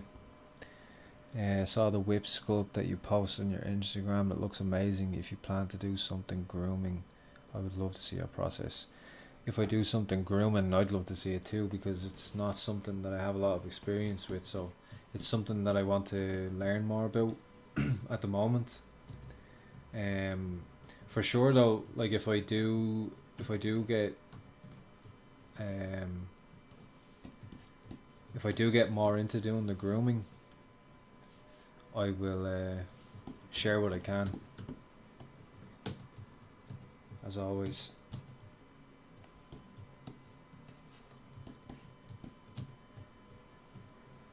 So let's go up to that 5th subdivision. Let's smooth out these bits.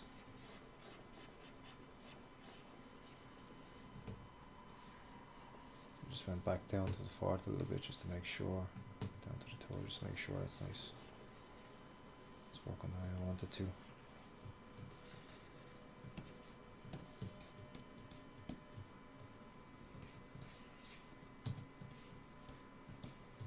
See, like just running over it with the smooth, not necessarily trying to smooth everything, but just run over to the smooth, just to take that, see that harshness out of it? See?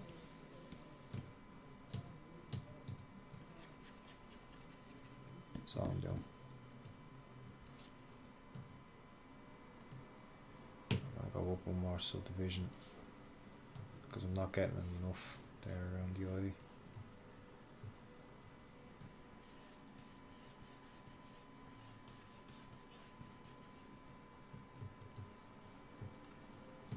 That might be a good place actually, just to, like I've smoothed it out. I can go back and see. I'll see how the clay polish works on these eyes. It might help. Maybe, maybe not. Worth a try. Maybe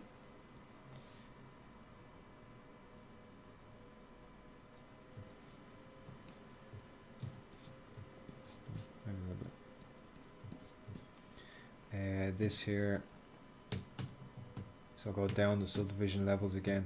I'm going to use the inflay, but I want to use it on a lower subdivision.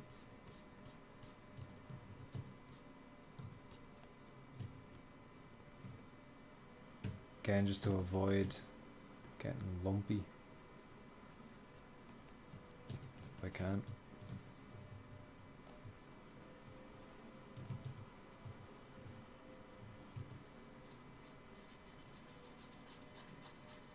Build up volume in here.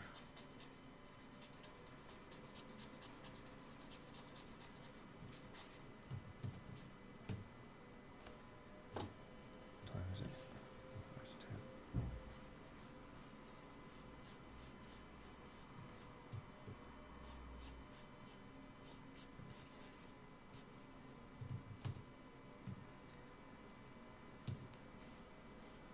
Just build up a volume in there, because it kind of makes sense.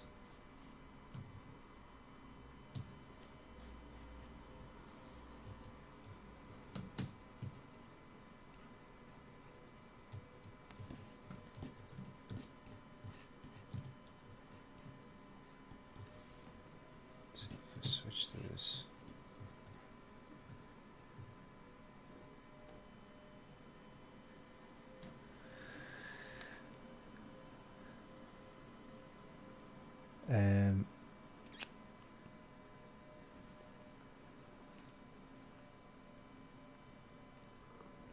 Giraffe is asking everyone a question, which is cool. That's a nice idea. Are there any fundamental areas or exercises anyone done where they felt a huge improvement after doing them? So that is a good question. I'd love to actually know that myself. If any of you guys have some like exercises or practices that you guys do that you feel really makes a big difference to your skill level. For me, and I know I've mentioned it before, is life drawing really helped me develop my eye, develop my like perception.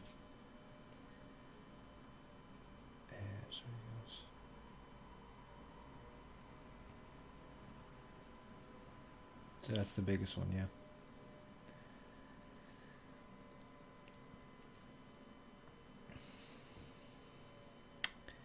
Mick87, seeing your process of making blend shapes will be handy. Yeah, maybe we could do that at some point, yeah. I can show you how I do them in ZBrush. I can show you how I do them in work. On my own stream, maybe some point.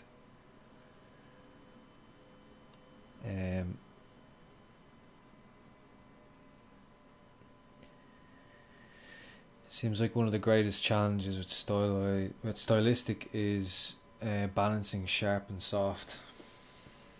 Yeah, it's hard to say what is the hardest or the biggest. Yeah, it's certainly one of them, no doubt about it.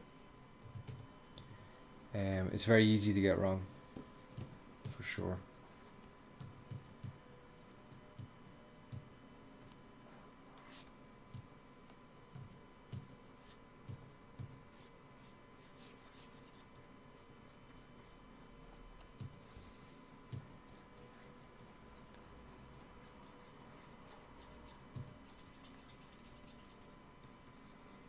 Try to get in some.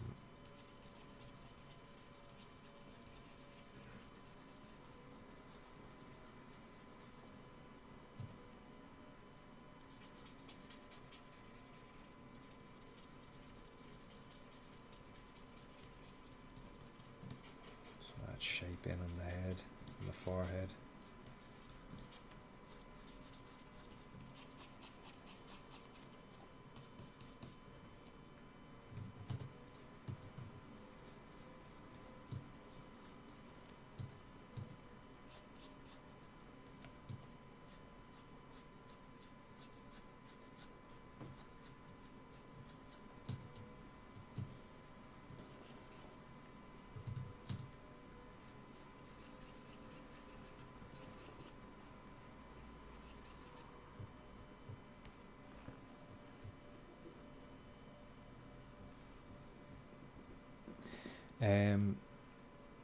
Big Mike is back in. How are you, Big Mike?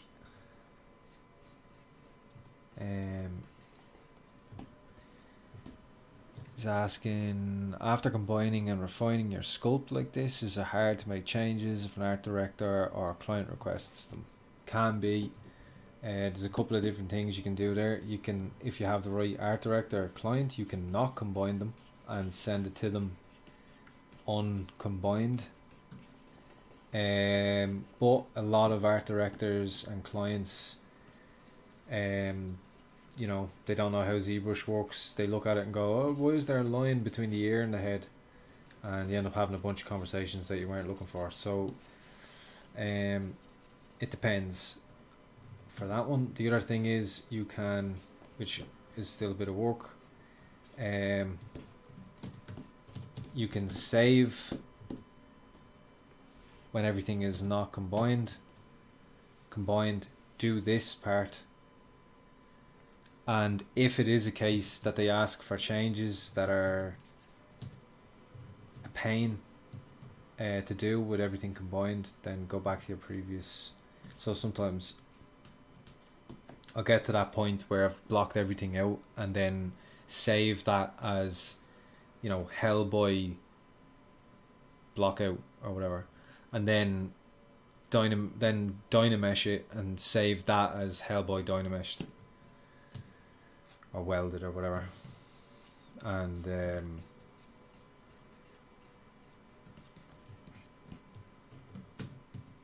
that way at least if it is a case that I need to go back, I can go back, and that has saved me a good chunk of work in the past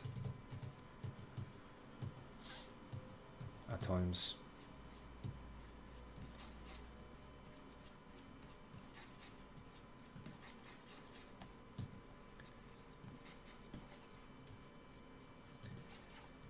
Do you learn anatomy before starting with ZBrush? Yeah, so I learned a bunch of anatomy when I was just doing 2D. Like I learned a lot about anatomy from, like I said, life drawing. I did animation in college, and we learned anatomy there. And I studied it. Then watched plenty of YouTube channels and YouTube tutorials, sorry, and all that kind of stuff as well over the years, and practiced and reference and books. It's very important. One of the most important things if you're going to sculpt characters. Arguably the most important.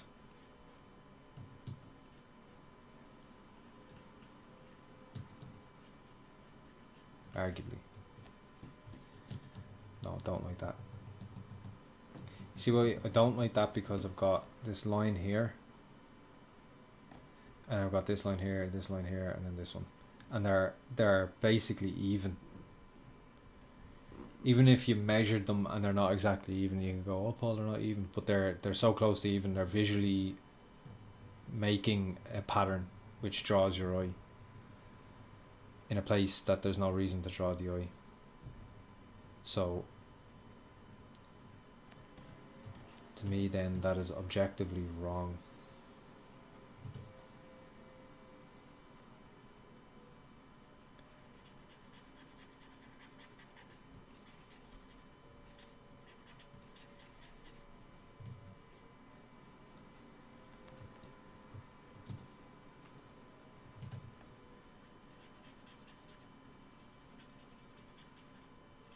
So I'm just trying to find nice places to put these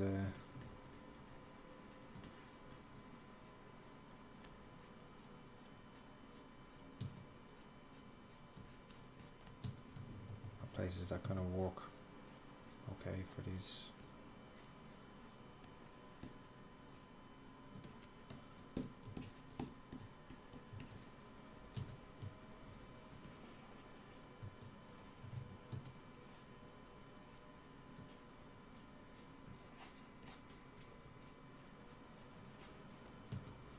And varying your,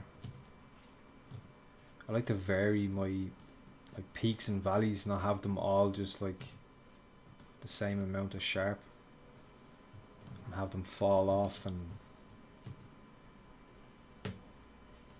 variety is the spice of life. I think that one's actually bothering me there, the big one, which is the only one I actually got from 2D.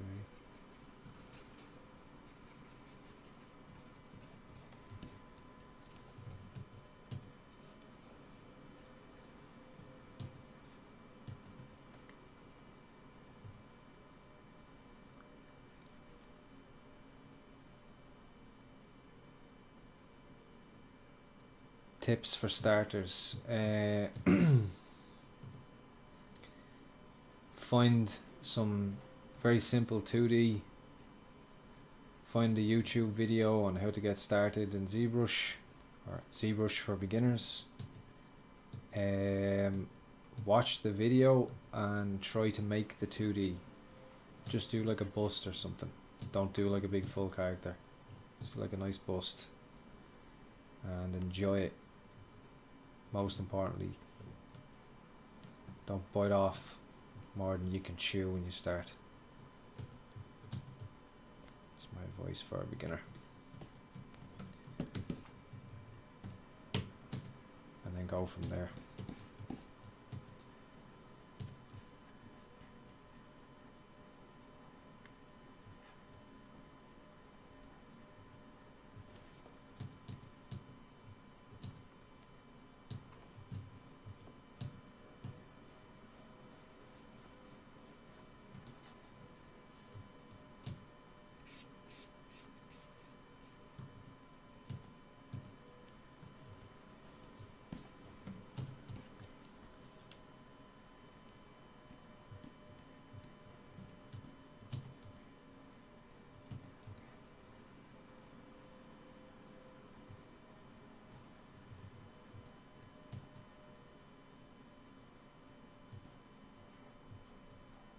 and yeah, see, G Doi Cat Milm.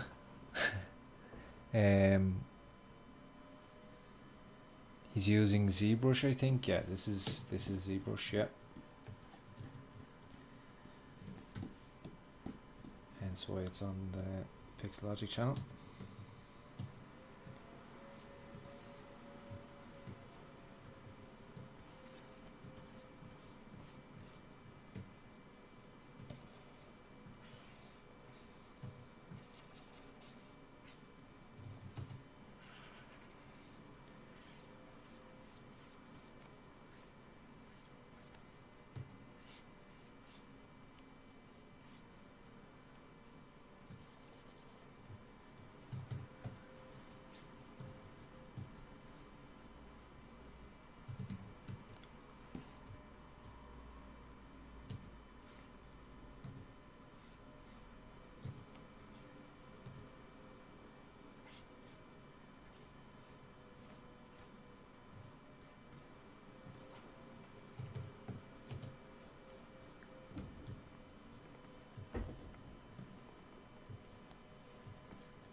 Okay.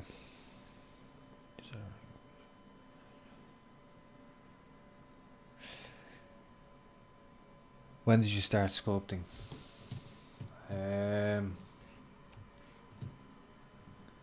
did I start sculpting? Good question. A while back, anyway.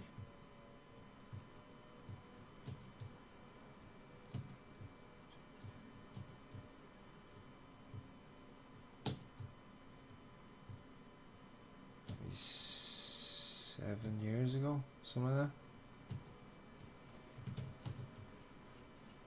6 years ago.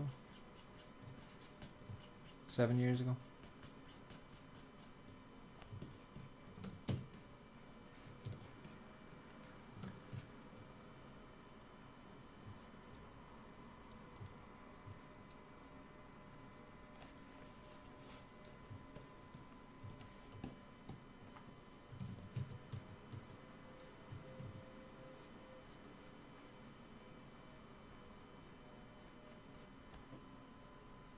Oh, didn't mean to do that in symmetry. So I'm just trying to get some of the little like secondary forms in there just to helps break up the surfaces a little bit. Which is a choice. It's not. This isn't like you should always do these little smaller surface details. It depends, but I like to do that kind of stuff.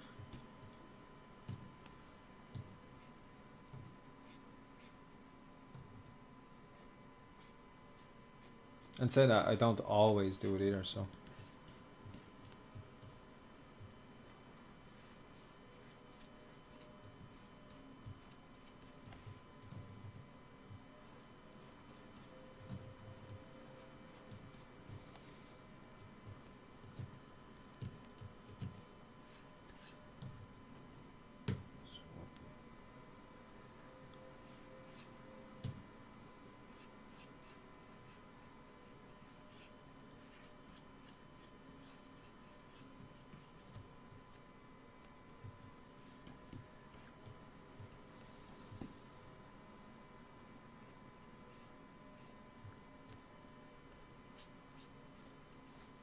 So this part, I like this part because at this stage, this is real like turn on some music and just relax and sculpt some details, which can be nice.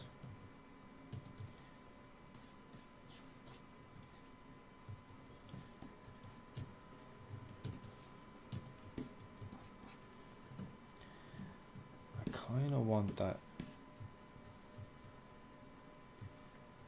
feel like I didn't make that sharp enough.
Who asked? Where was that? DMI3 Zen. Do you have your own Twitch channel? I do, indeed.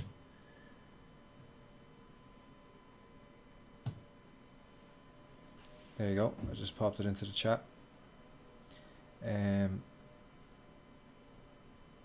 Sap Map's heading off. Good night, Sap Map. All the best.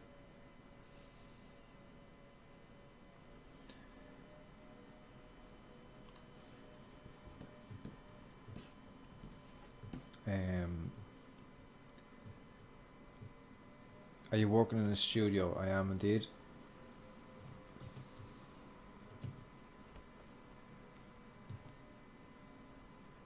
Got that 9 to 5 action.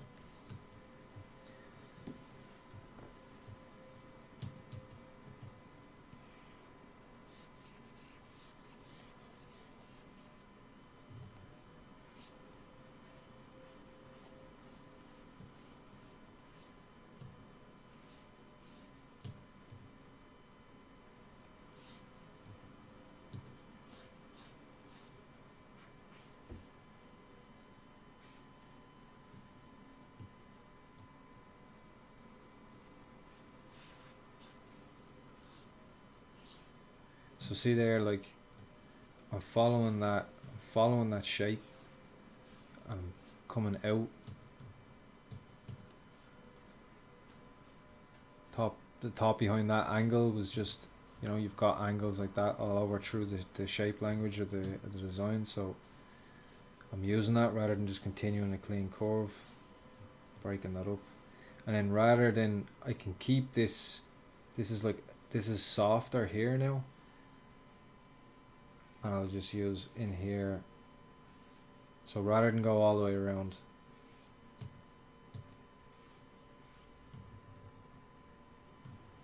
I'd like to follow that a little bit better. So what I'm going to do is turn it around so that I can use my wrist. I'll follow it a bit easier.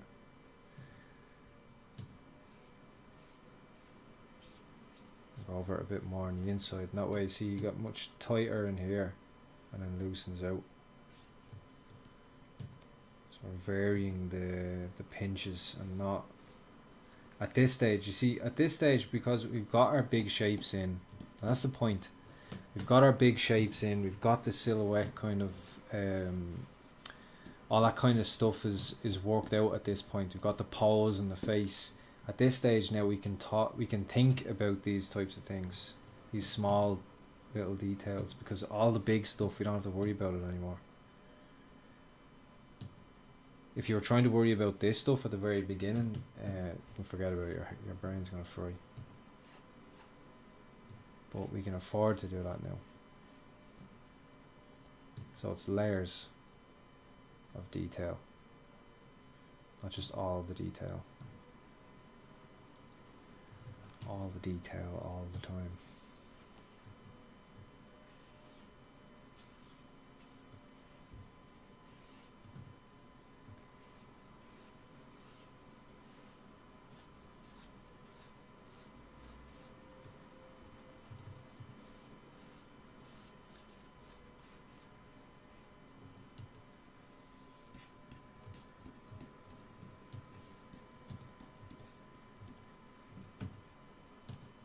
Use the move brush there against the wall of this nose here, using the edge of it to push that down.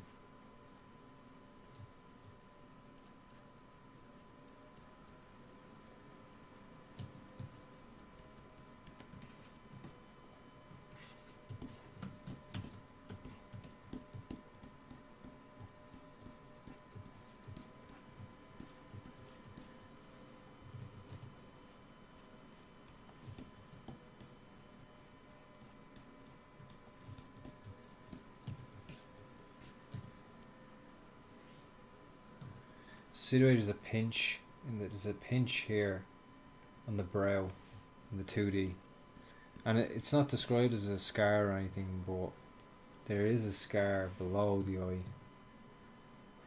which I have here. So we may as well have it so like as if he's and use this.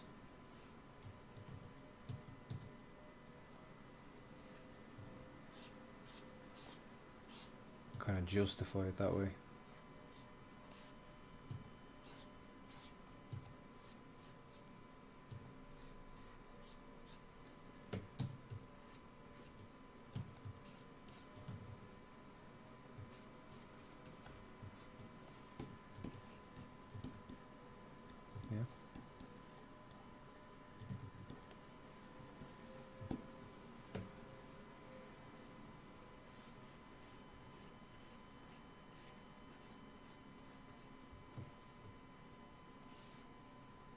Sharpen this a little bit more.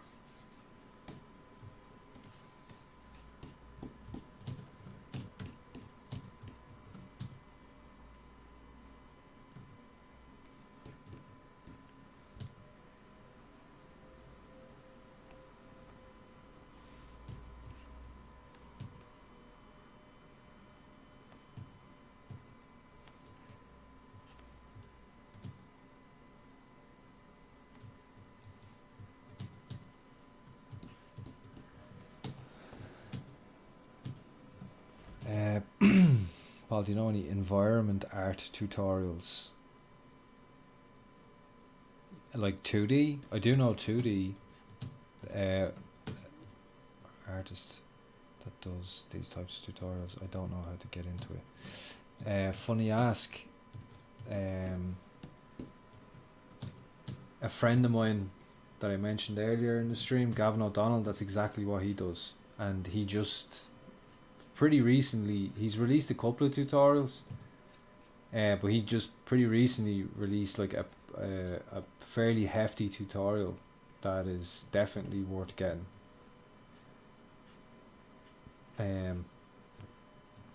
Let's see, can you see it? It's actually, I have the image because it was one of my favorite paintings that he did. And that was what he did the tutorial on. And oh, you want 3D? Okay, well, I just went on a tangent for no reason. But that's Gavin's work behind me. He actually builds a 3D scene and then paints. But yeah, set modeling in 3D.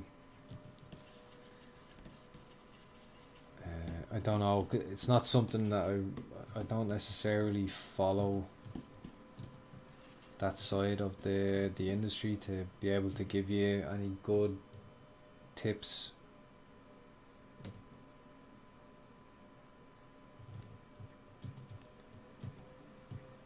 Sorry about that.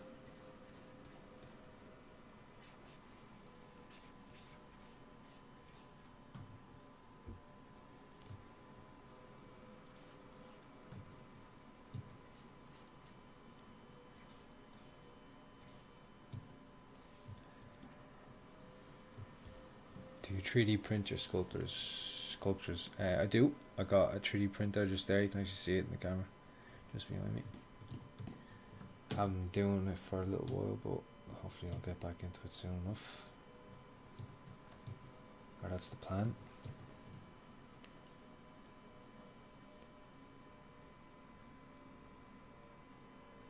Hey Pulu.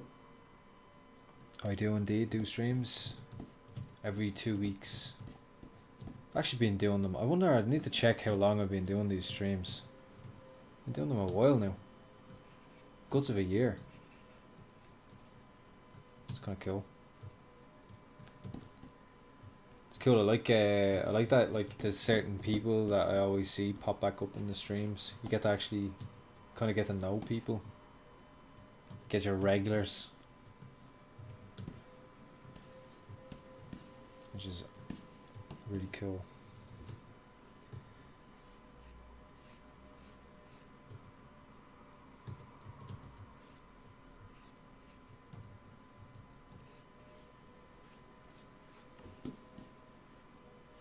I should really stop this. I'm 22 minutes over my agreed time,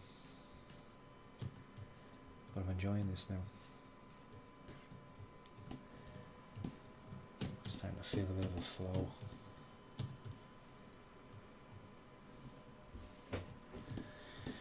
What do you guys think? It's a little bun. I'd have to actually pull it over here somewhere for it to be seen at that angle, which is a bit unfortunate.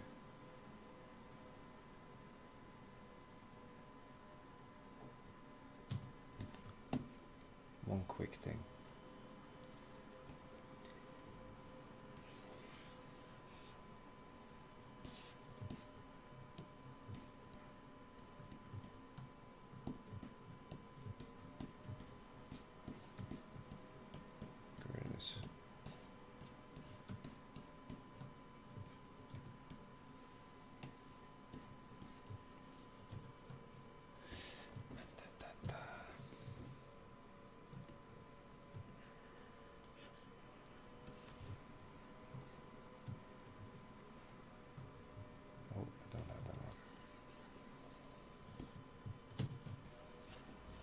I need to rotate this jaw a little bit, I think.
Something like that.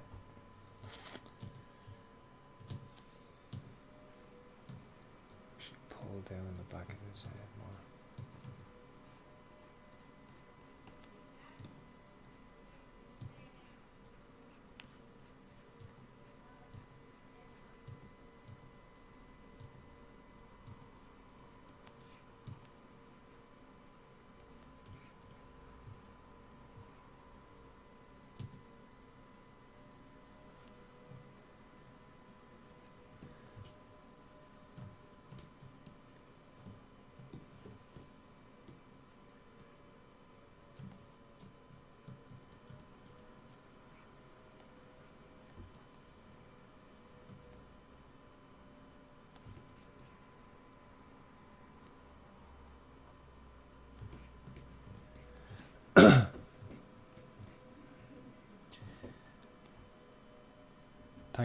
Thanks, Oscar 11,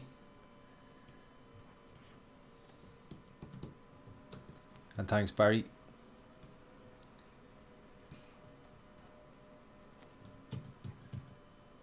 Appreciating the chats. It's always nice to see everyone getting involved in the old chat. Keeps me company, you know, when I'm sculpting.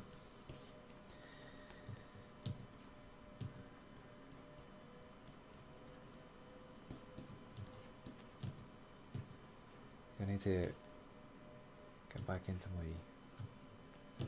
my zone with the streaming, my pace with the streaming, because I can start. We're like over the 2 hours now, but I'm feeling like I'm getting a bit of a flow now, which is where you want to be. It's when you do. That's where you do your.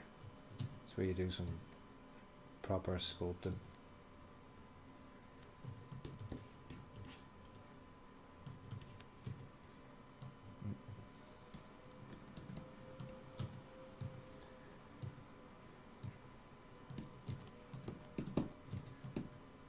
Uh, 2 hours. Like I know, like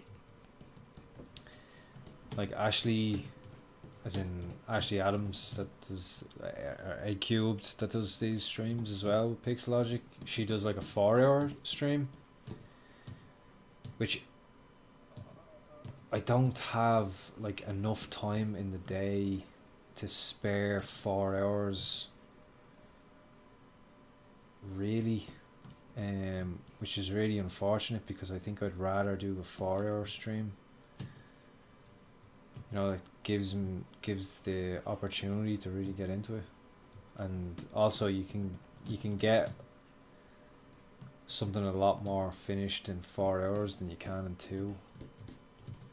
2 hours is fine though, like it's not a bad time, but for like building up a bit of a momentum with something like this, it can take a little bit of time sometimes, and sometimes I just hit the ground running, which is great. I love those streams, but it can be difficult. But I will get better. For you guys, I will get better. Getting into that flow. You're gonna want that cowbell.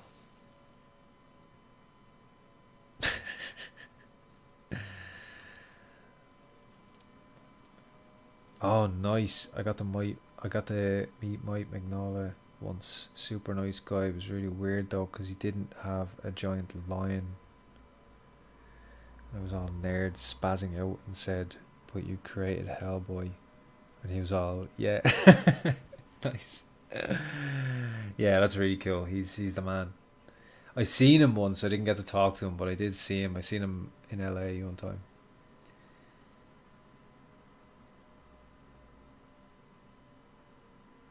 That the ultra fast shuffling was T-pose. The T-pose and in here, and their Z plugin. Under transpose master, you got T-pose mesh, and that's what that was. Do I also sculpt non-digital? I want yes, but I haven't done it in ages, which upsets me. And I have clay there and stuff, and I always mean to do it, but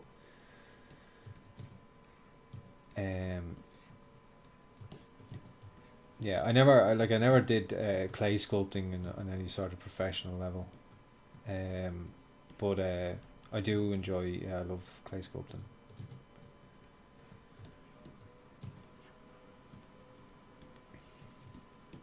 I love the same way I with clay sculpting. I kind of treat it the same way I would treat, like we were talking about VR sculpting earlier. The same way I treat like VR sculpting, which is like I do that for fun. I don't have like a, you know, the ZBrushes. I do ZBrush. I use ZBrush for fun also, but ZBrush also allows me to, well, it's literally what pays my bills, so there's that, and where clay doesn't. But what I find fun, believe it or not, is actually the limitations that it has, because that's what makes it different from ZBrush. Same with like sculpting, like in VR, is like I have ZBrush is so well fleshed out, and I can do so much in it, and I have a fully, like, I have worked out my workflow in ZBrush, where with clay sculpting or like VR, I have to fight a little bit more, and sometimes I just can't do things that I want to do, so I have to like be more creative and figure out ways around that, which I quite like actually.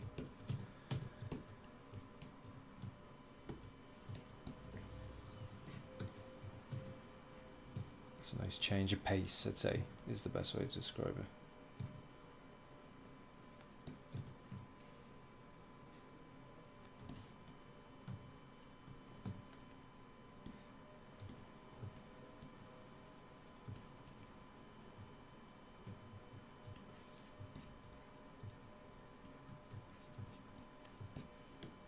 Tell you what.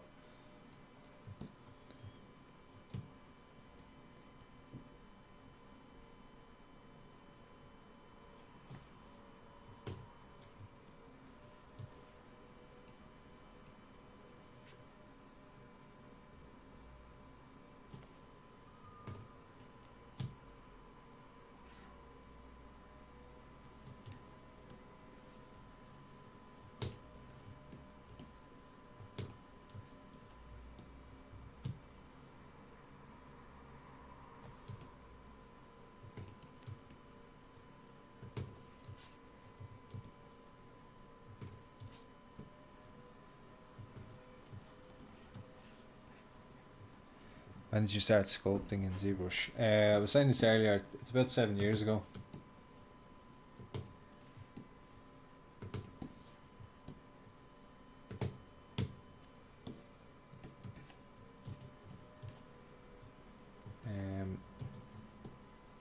It's quite a while ago now. It's hard to believe actually it's that long ago.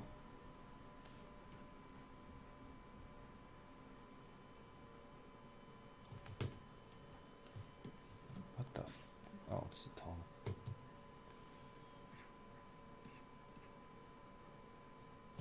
Surely have the corners on.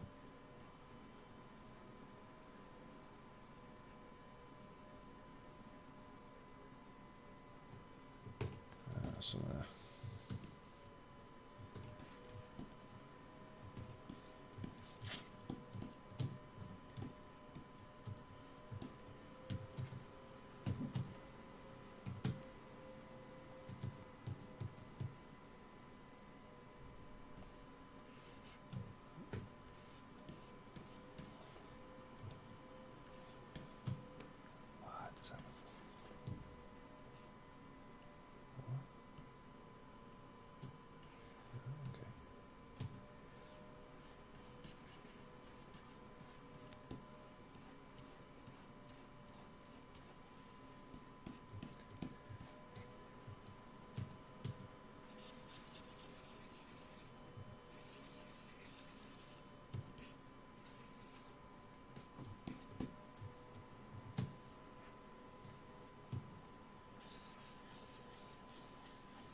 sculpting in clay is kind of like flexing different artistic muscles. Yeah, absolutely, totally agree. I hear there was something about the feel of raw clay. Yeah, I love clay. I always loved clay. Way before I ever used ZBrush. Even in college, like we do like a bust of a head. We'd have a model sit in front of us and we'd sculpt a bust of a head, and I loved it. I loved just the, even, yeah.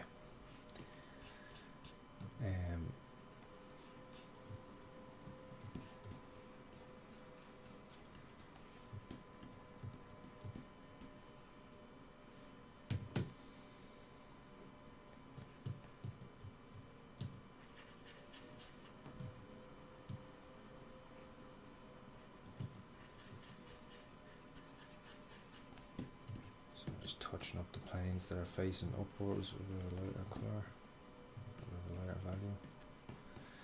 This is real, like, rough as you like poly paint, but just to give you an idea.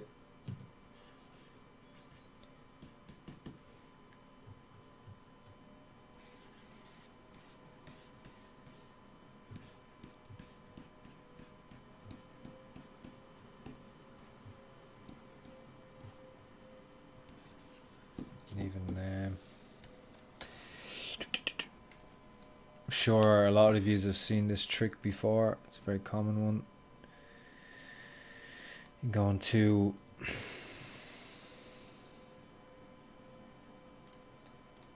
mask by cavity.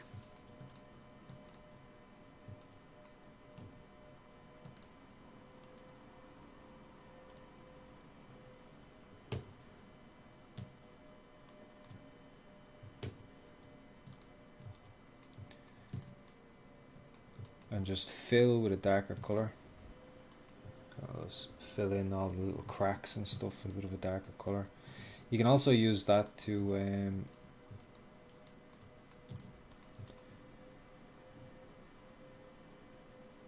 once you've masked, just go to inflate.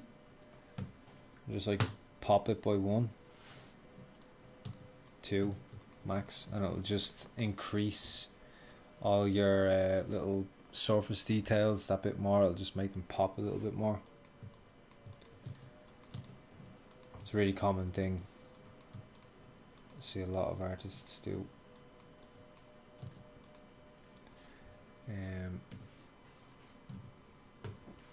But yeah, I better leave it there now.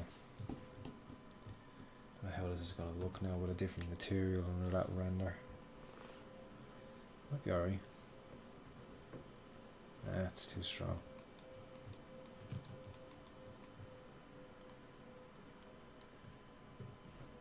Where's that better?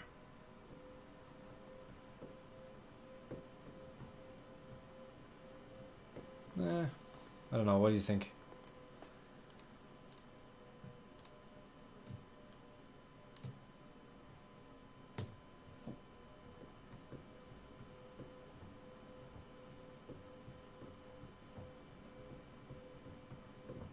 Kind of like that more. The hair, which I said earlier, was really annoying me because I did this last time as like an example of what you could do, but really I think I'd rather go at that hair again. Find a nice way to do it, maybe in separate pieces. Take chunks in separate pieces maybe, and do something proper with it rather than that mess that's there. But like, I'd be pretty happy with the face. I think pretty happy with how that's looking.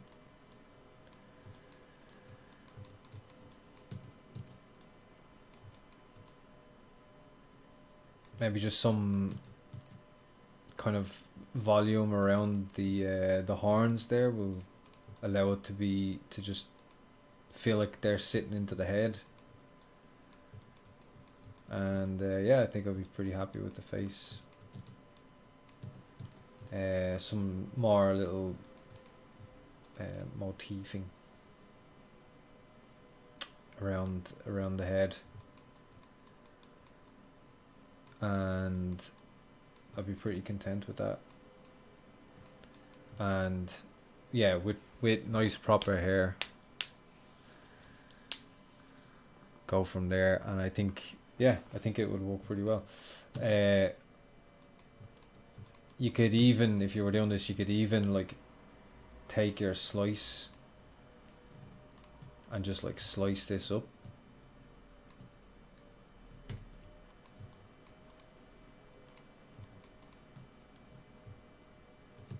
Like so. Separate that out and like just do that. Separate them all and Dynamesh them, and then you could do it that way, which a lot of people do. I prefer to use like a low poly mesh that's got like that I can easily manipulate around, and then once I subdivide that, it's gonna be clean, and then I can work into it from there, Dynamesh it into something, work into that. Then it's much easier. It's easier, quicker, and cleaner, and that's kind of the point. Ticks all the boxes. Super Sculpty. No, I don't use Super Sculpty. I use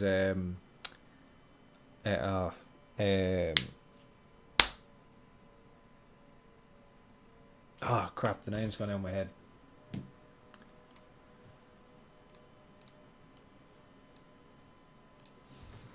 What's it called?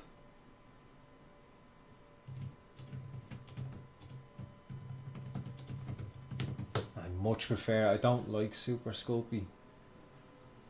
NSP, Chavant Clay.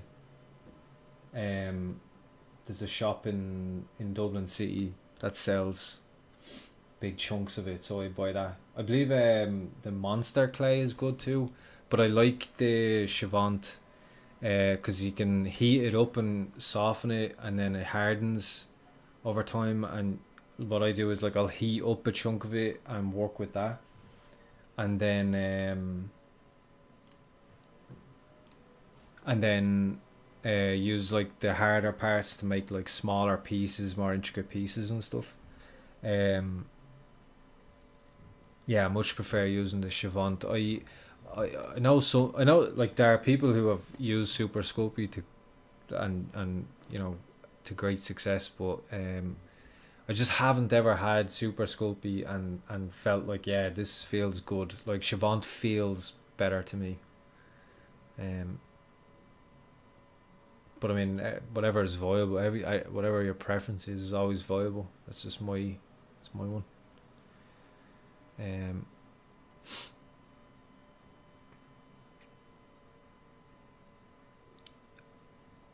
And sculpting in clay, I've done that. I first did that, I can't even remember how long, more than like 12, 13, 14 years ago. Is there any way to see the earlier video you made of this project sculpt? Yeah, so if you go on to Pixologic's YouTube page, all the videos, every video I've ever done for them is on there, and you'll be able to see it in there, in their uploaded videos, and you can see the first video as well. Just I better wrap this up now. I hope no one else is streaming. Can you go through your render settings in ZBrush? I'm curious. I've never made an interesting render there. Where is this? ZBrushguides.com. Type that in, and let me see, can I find it here for you?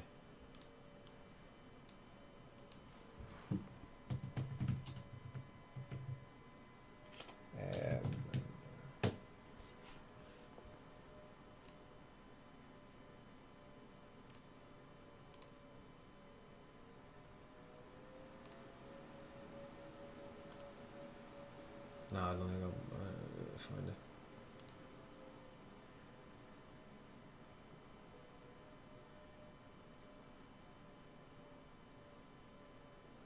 It's not on from. I bought this, and it's basically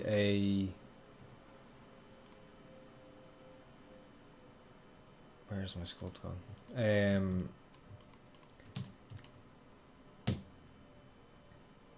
It's a project, so you get a bunch of projects, and they've all got like different materials and different render settings.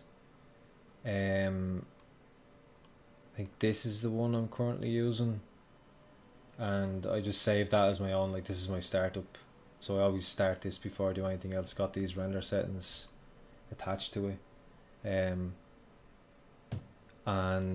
that is the results it gives you, and it's way better than any other just raw render out of ZBrush that I've found in the past, or anything that I've been able to replicate.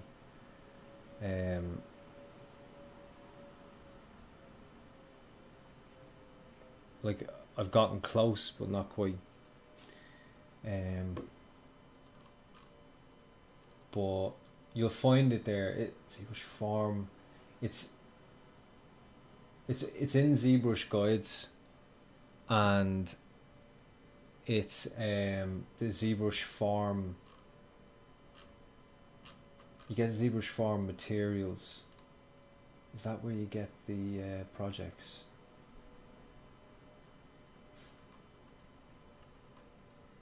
I'll type that into the chat just so you can.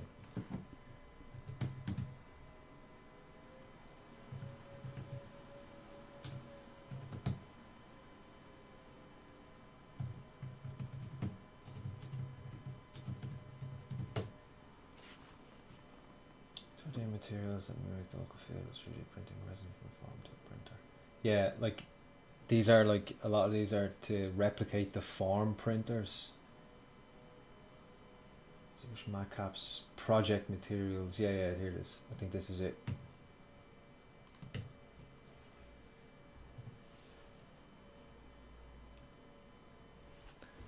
That's what I use because I find that really nice. Where was I? All those harsh side shadows, yeah. Can you recommend a good digital art tablet? Which one do you use? I use the Wacom Intuos. The Intuos series and Wacom, they're all good. They're depending on, you can get different ones. They're not overly expensive. That's what I'd recommend for a digital tablet. I use Wacom Cintiq, which is the screen. But that's not necessary. It's a luxury, not a requirement. I could do this no problem with an Intuos, so it's, you know.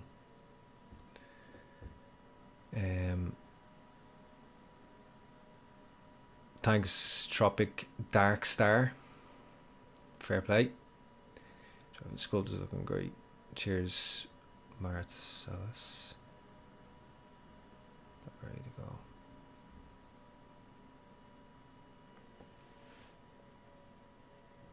Ah, Podrick. Alright, it's alright. Thanks, brother. Thanks for the kudos. Appreciate it.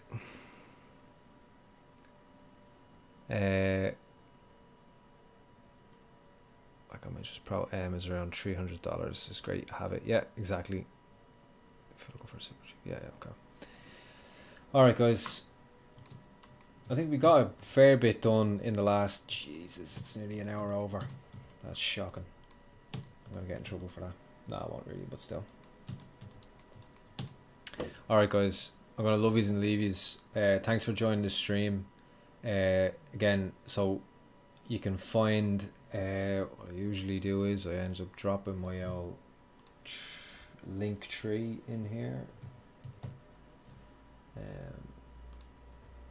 Let me get that for you. That just has all my social media stuff on it.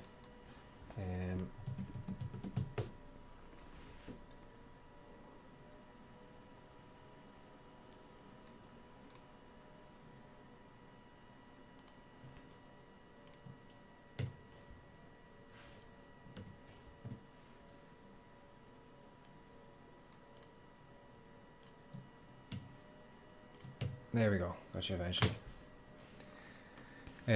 All my social media stuff, ArtStation, Instagram, YouTube, Twitch, all that stuff is in the link tree, and it's nice and handy there to find. And there's a Discord server as well, where I can give like feedback and stuff to people sometimes. And there's a whole community in there that are really good. They all share each other's work and help each other out. It's really good. So feel free to join that as well if you want. And yeah, thanks for joining the stream, and we will hopefully get into doing some hair on the next one. Let's see. It'll be nice to finish this guy up. I might actually start a new one for the next one, but we'll see anyway.